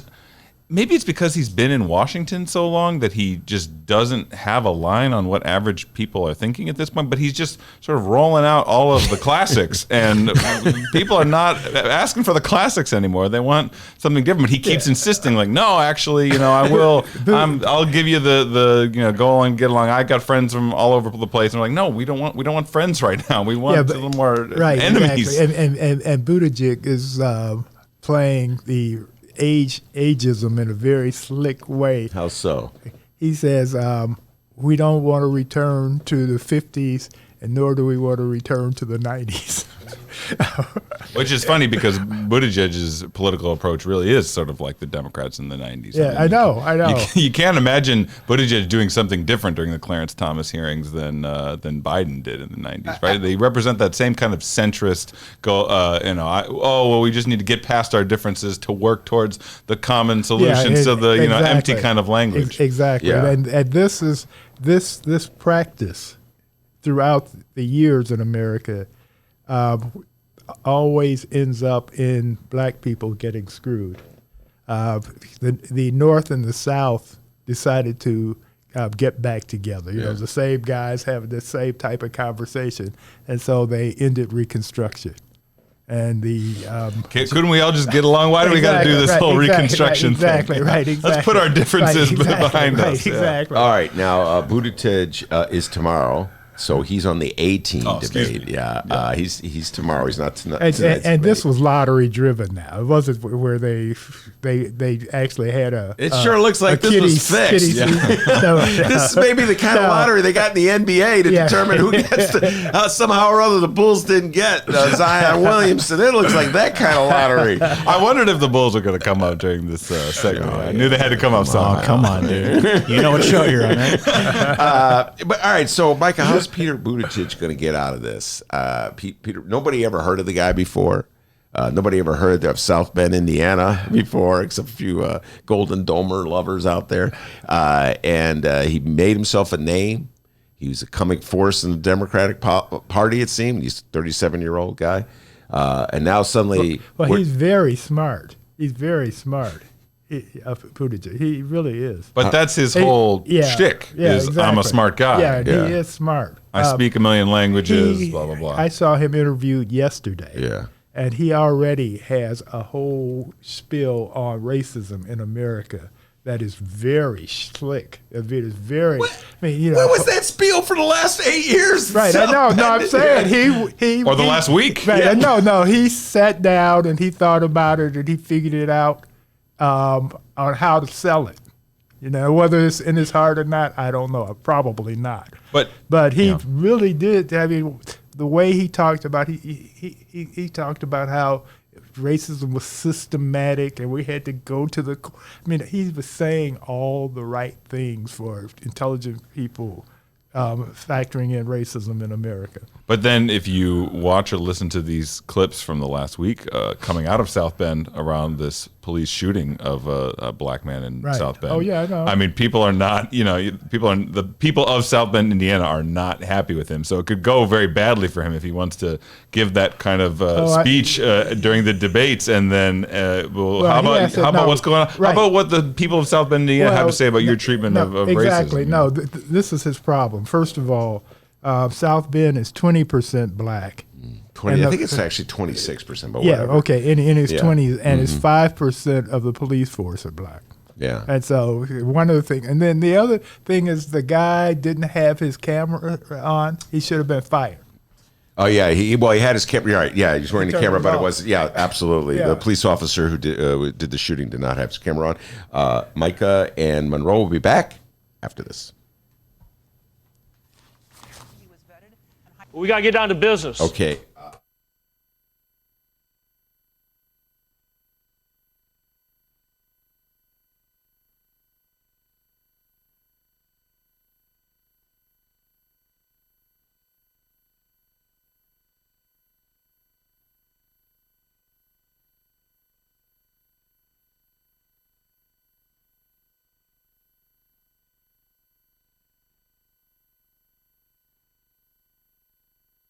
All right, everybody. Hey, check this out. Our friends at the Chicago Sun-Times are offering you, the listener, an exclusive deal on unlimited digital access to all of the stories that you love. Unlock every feature, video, and podcast, just like the Ben Joravsky Show, by signing up now for a digital subscription. For a limited time only, you can lock in our lowest rate yet. I checked. It is only $29.99 for a full year of all the news you need to know. I didn't really check. Stay up to date on breaking stories. Get the deep dives and investigations from Sun-Times reporters. Cheer the big games with the best sports team in the city. Ask Ben what team that is. He'll say the Bulls. And go deep inside City Hall with best in-class political reporting. $29.99 for a full year of unlimited access. You really can't do better than that. Take advantage of this exclusive deal now at suntimes.com/Ben.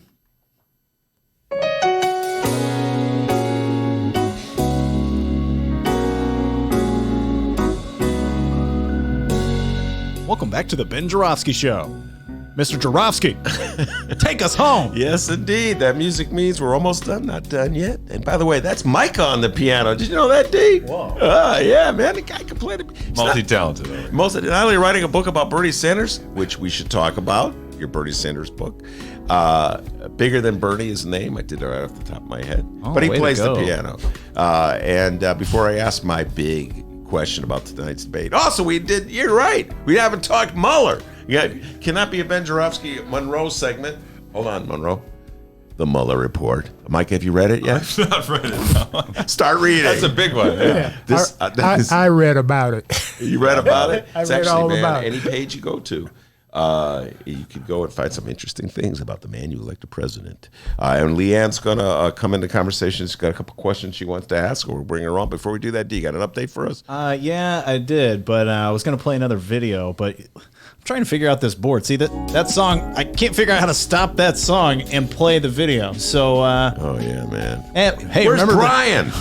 Remember that 2016 Republican presidential primary, huh? Yeah. Remember that? Yeah, I remember. That's all it was. Okay. All right, very good. So, Leanne, what's your question? I just have one question. Oh, we got to set it up, Ben. Come on. Where are the radio skills? Now, we have an editor. Dennis, set it up. We have an editor here on the program. Her name is Leah. She's very awesome. She helps us out tremendously on the program, and it's the least that we could do. We can't pay you. We're broke, all right? We're going to get you a pizza one day. But what we've decided to do here is we've allowed Leah, our editor, her own segment here on the program, a little segment that we call Leah's Last Word.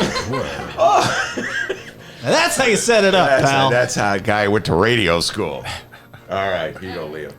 Okay, in your opinion, what do you think will be the defining issue of the 2020 presidential race? Will it be the environment? Will it be criminal justice reform? Like, what will it be? What what policy will each of the candidates need to have a really strong idea for them to win? Well, there are two ways that can happen. There can be what I think the approach that someone like Biden and many of the other candidates have taken so far, which is to be the anti-Trump approach, to say, look at this horror show that this guy has brought to the White House and to our country. All of this is madness, and you're just principally running on the fact that he's going to stop all the madness. We're going to bring it back to normal. And in Biden's case, like back to the Obama years, like wasn't that a more calmer, more tranquil time to be an American?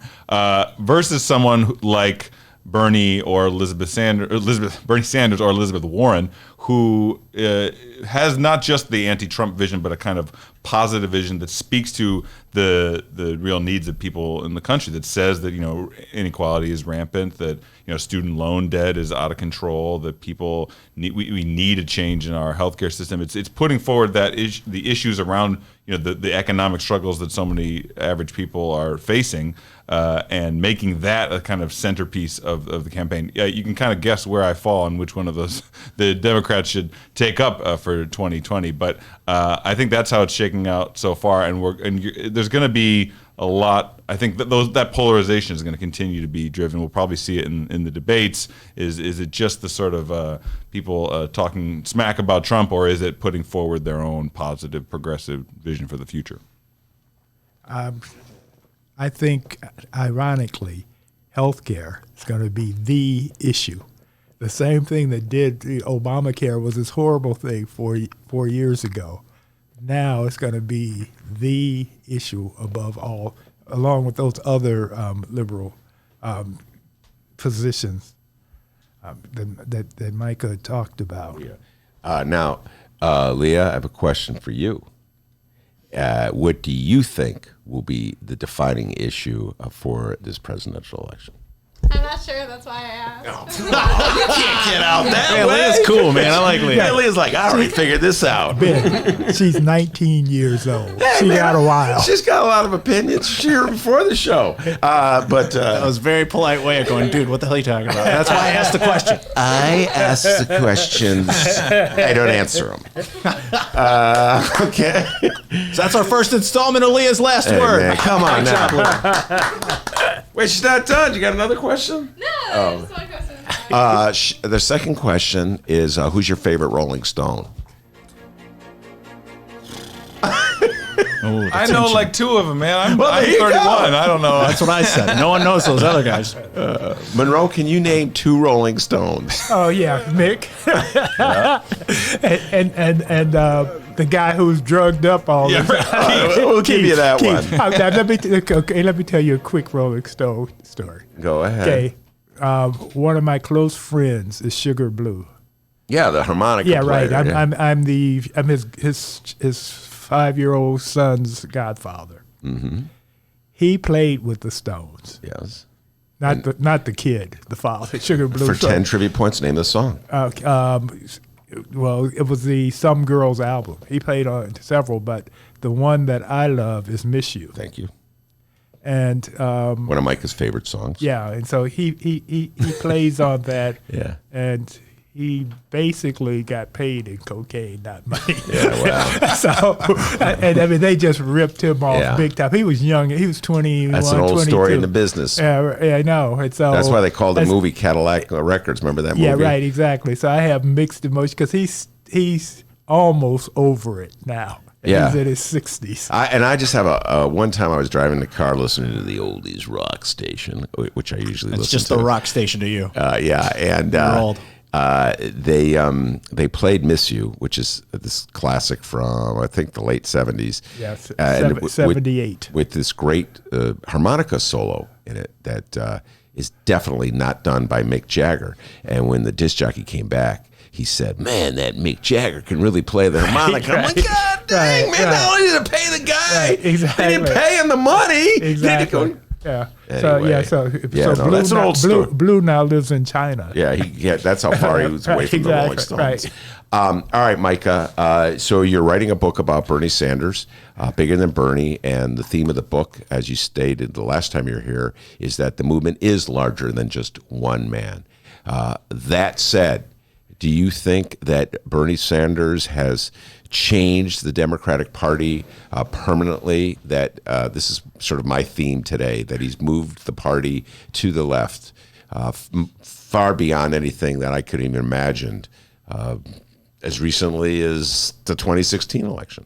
Well, nothing in politics is permanent, but certainly I think for the next generation, his campaign has unleashed these kinds of progressive forces and demands, especially among young people, that are not going to go back in the Pandora's box once they've been released. I mean, to me, one of the biggest things about his campaign was not any of the specific policies that he has put out, either this time around or in 2016, but just the idea that you can make these kind of very bold demands for things like public health care, for now getting rid of all student debt. You can do that and be a serious person in American politics. You can be on the national stage, you can make these demands, and people will not laugh you off the stage.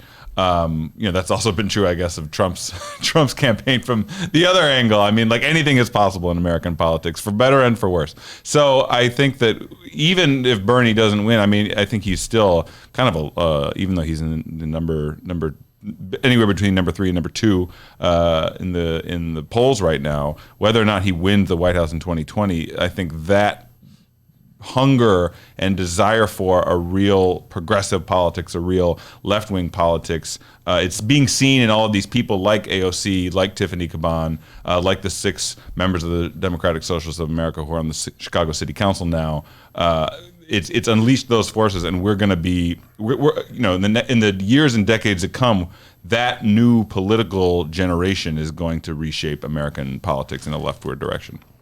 And I think Trump has contributed to that minorly, in the sense that he is so despised that those of us on the left have moved further left to counterbalance his politics.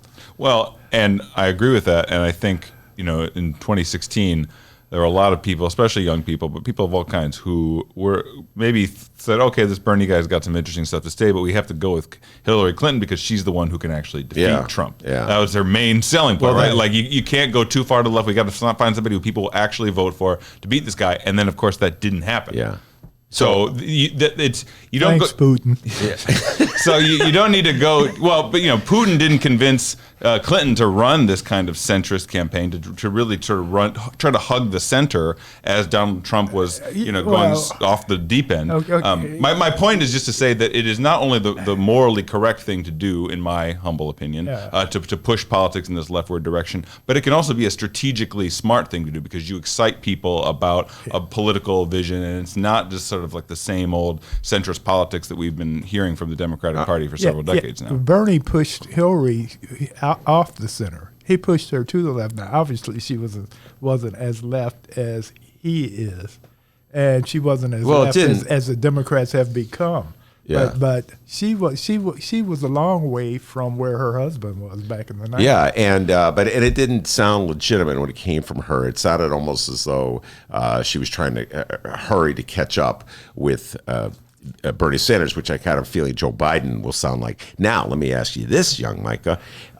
Do you think that they'll attack Joe Biden and the other Democrats will start attacking Bernie in order to try to scare voters, play that card again? In other words, they'll attack him from the right. He's too extreme. We cannot tolerate this. Do you think they'll start raising those kinds of arguments? Absolutely. You've seen it in recent months, right? I mean, I don't know if you saw that big story in the New York Times about when Bernie went to Nicaragua in the 80s during this. You're going to see a lot more of that. Yeah, I mean, but what was interesting about that whole episode was, one, there was nothing that was sort of broken that was particularly shocking and nothing stuck to Bernie.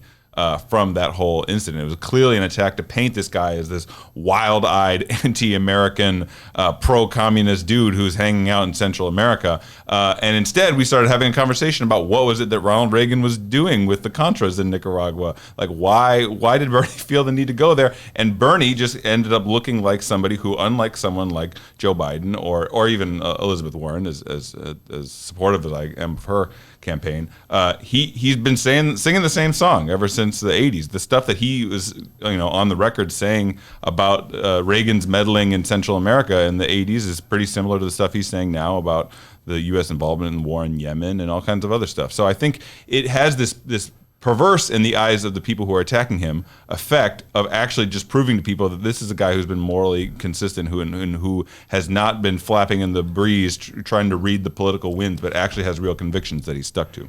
I think Elizabeth Warren is going to nudge Bernie out, and because her not only does she have basically the same platform, but she has a plan for these things, and she sounds fresher than he is, although he's been around a while. And the biggest problem, well, two problems with Bernie. First of all, because he says he's a socialist, if he were to win, every ad that the Republicans ran would have a hammer and sickle on it. Okay. And one last thing is that he has not accomplished anything as a politician. He doesn't have that many laws or anything he's gotten into play. Elizabeth Warren has things that have actually happened already. Well, on the last point, I'm not sure that's true. I think he has made it a real priority to actually govern, to not just be somebody who's throwing rocks from the sideline. I mean, the New York Times reported about this, I remember, in 2016, that he was talked about by his colleagues in the Senate and in the House as somebody who was actually kind of a master legislator, who was pushing all kinds of legislation, both legislation that never had a chance of passing, but that served the function of making the topic something that we're talking about in American society, like public healthcare system, but also stuff around all kinds of stuff. The recent legislative movement around the war in Yemen to try to get the U.S. to stop backing the Saudi forces that are leading that conflict there, that's proving devastating, or his own legislating around VA care for veterans in America. I mean, that's been a big issue of his. So I don't think that. I'm not sure that's a charge that could stick, because he does have a long legislative record ranging from. But he didn't get any of it on the books. He's a great idea man. And I'm not anti-Bernie, but I think Warren is more effective and you're getting the same package. You know, that accusation, which will be raised, whether it can be rebutted or not, is a standard response that people have to candidates like Bernie Sanders. And that is Bernie Sanders comes at it from an extreme point of view in the conventional wisdom of politics in this country. He's the left. Right. And the left has never been, this is how I started the show today. The left has never been in power my whole lifetime. All right, I've been living a long time, Micah. And so always it's the instinctive reaction. Well, you're not accomplishing anything. All you do is complain. This is usually leveled at people like me in the city of Chicago. How many trees have you planted, Ben? If LBJ hadn't done Vietnam, he would have been considered the left. If you just look at his domestic program.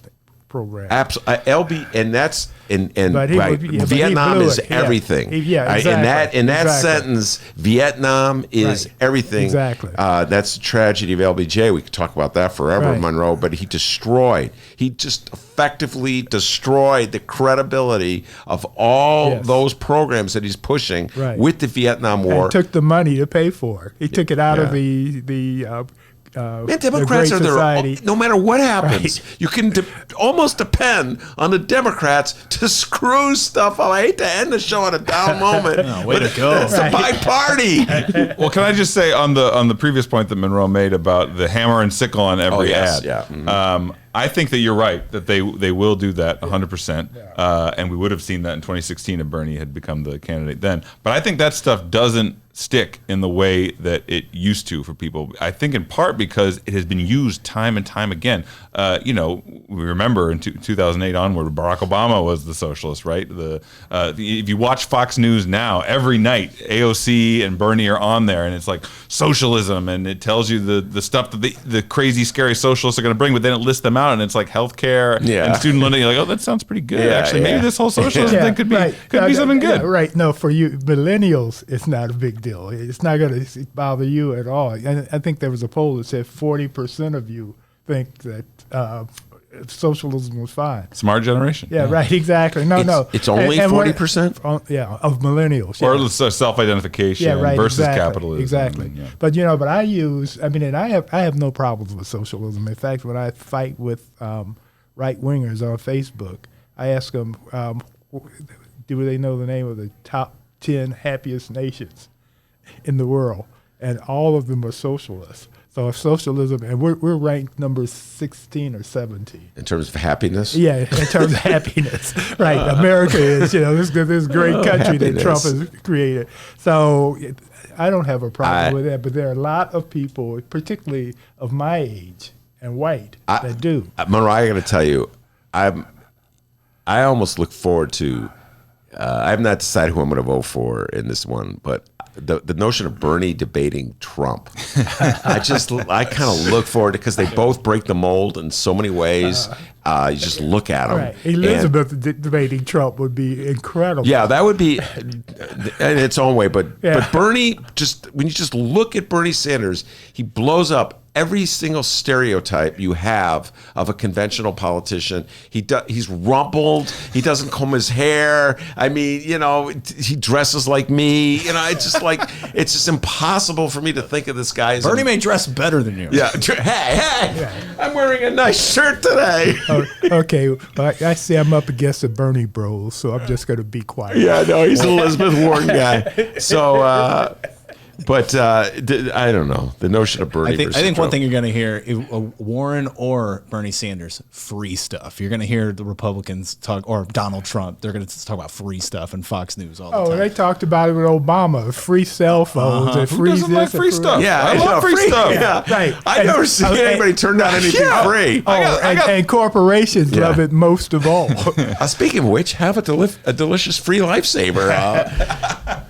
Anyway, all right. And hey, I got this audio. Let's go ahead and play. Right. We had fun with the last one here. We're stepping back into the past, 2016. Right. I'm regretting it because it's just giving me nightmares all over again. But from the presidential Republican primary debates here, this is the 12th one, all right, between Republican debate. Yeah, there were 12 of them. 12 of them. It looks like we were down to 4 at this point. Jeb Bush, Ted Cruz, Donald Trump, and Marco Rubio. So this is the highlights from the 12th Republican primary debate. This is what we got to look forward to at the Democrat debate, guys. Here we go.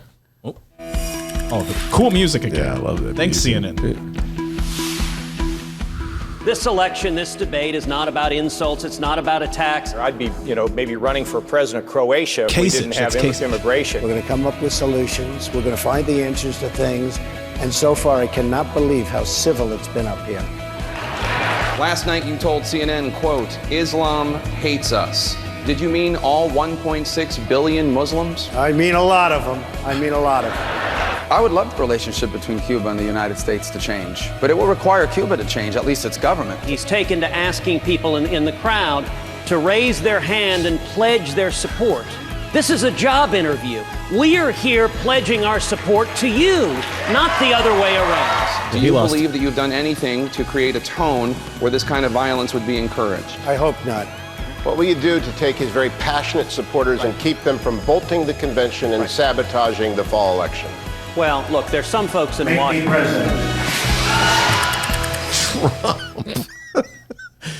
Yeah, he won. I'd like to hear your Ted Cruz impersonation. I do. Yeah. That's kind of it, isn't it, Dave? Man, not really. Okay, well, how about my Mick Jagger? Hello, Dennis. And there with the British listeners. Anyway, you know what? The trip down memory lane didn't do justice to Donald Trump because there's those little snippets that we didn't really capture how Trump totally dominated those debates. He was the reason so many people watched the debates. He was, again, so different, so radically different as a mainstream candidate, and America went for him. Or at least a certain portion of America went for him, and now he's the president of the United States. So those little snippets didn't really capture Donald Trump, but it did capture the other guys vainly trying to thwart him. And I got a feeling we're going to see it with the second debate, not so much the first debate. What you call it, the B team debate? Team, yeah. Like, just dismiss 9 candidates. The JV team. We're going to see the real ideological battle there. The battleground between Joe Biden saying, "Hey guys, don't go too far," and Bernie representing Monroe. You're also your Elizabeth Warren wing of the party, so that'll be exciting. I like most of them. As a matter of fact, my attitude is that out of the 20, at least 18 would be fine. Yeah. Any of 18. Delaney, I'm not so sure about, and the governor of Colorado.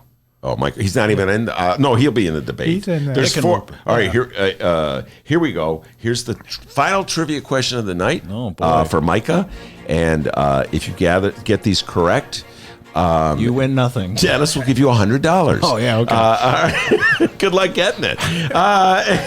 Who are the 4 candidates for president who have not been invited to participate in the Democratic debate? Who are the 4 candidates for $100 that you will never see?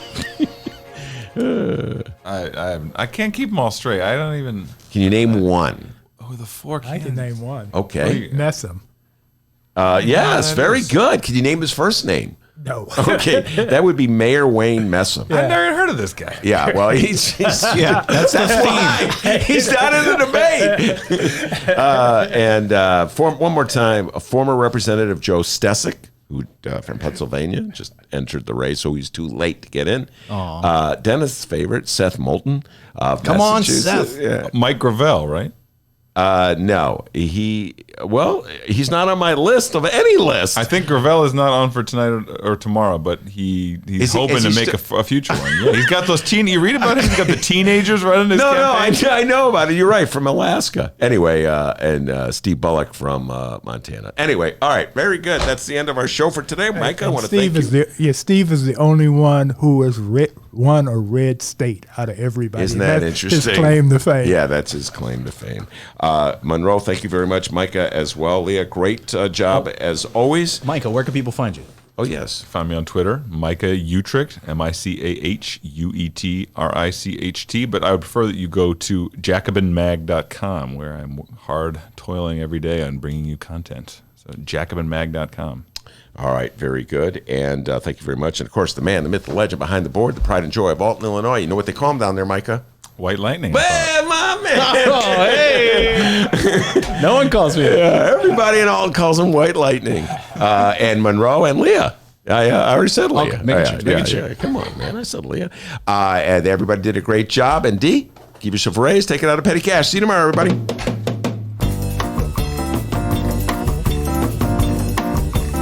Hey, and remember, you can download previous Ben Joravsky shows at both Chicago Reader and Chicago Sun-Times websites, chicago.suntimes.com/Joravsky and chicagoreader.com, or wherever else you download your favorite podcasts. And hey, millennials, we're on Spotify. I know, pretty cool, right? Tell your friends. All right, also follow us on social media at Benny J Show, BENNY, the letter J, Show, on both Twitter and Facebook. Ben's in control of the Instagram. It's The Ben Joravsky Show. All one word, The Ben Joravsky Show. Go find that on Instagram. Big thank you to everybody who weighed in on the live stream chat room. You guys are awesome. Sorry for the technical difficulties we had there in the beginning, but you'll be able to download the first half of the show, no problem at all. See you tomorrow.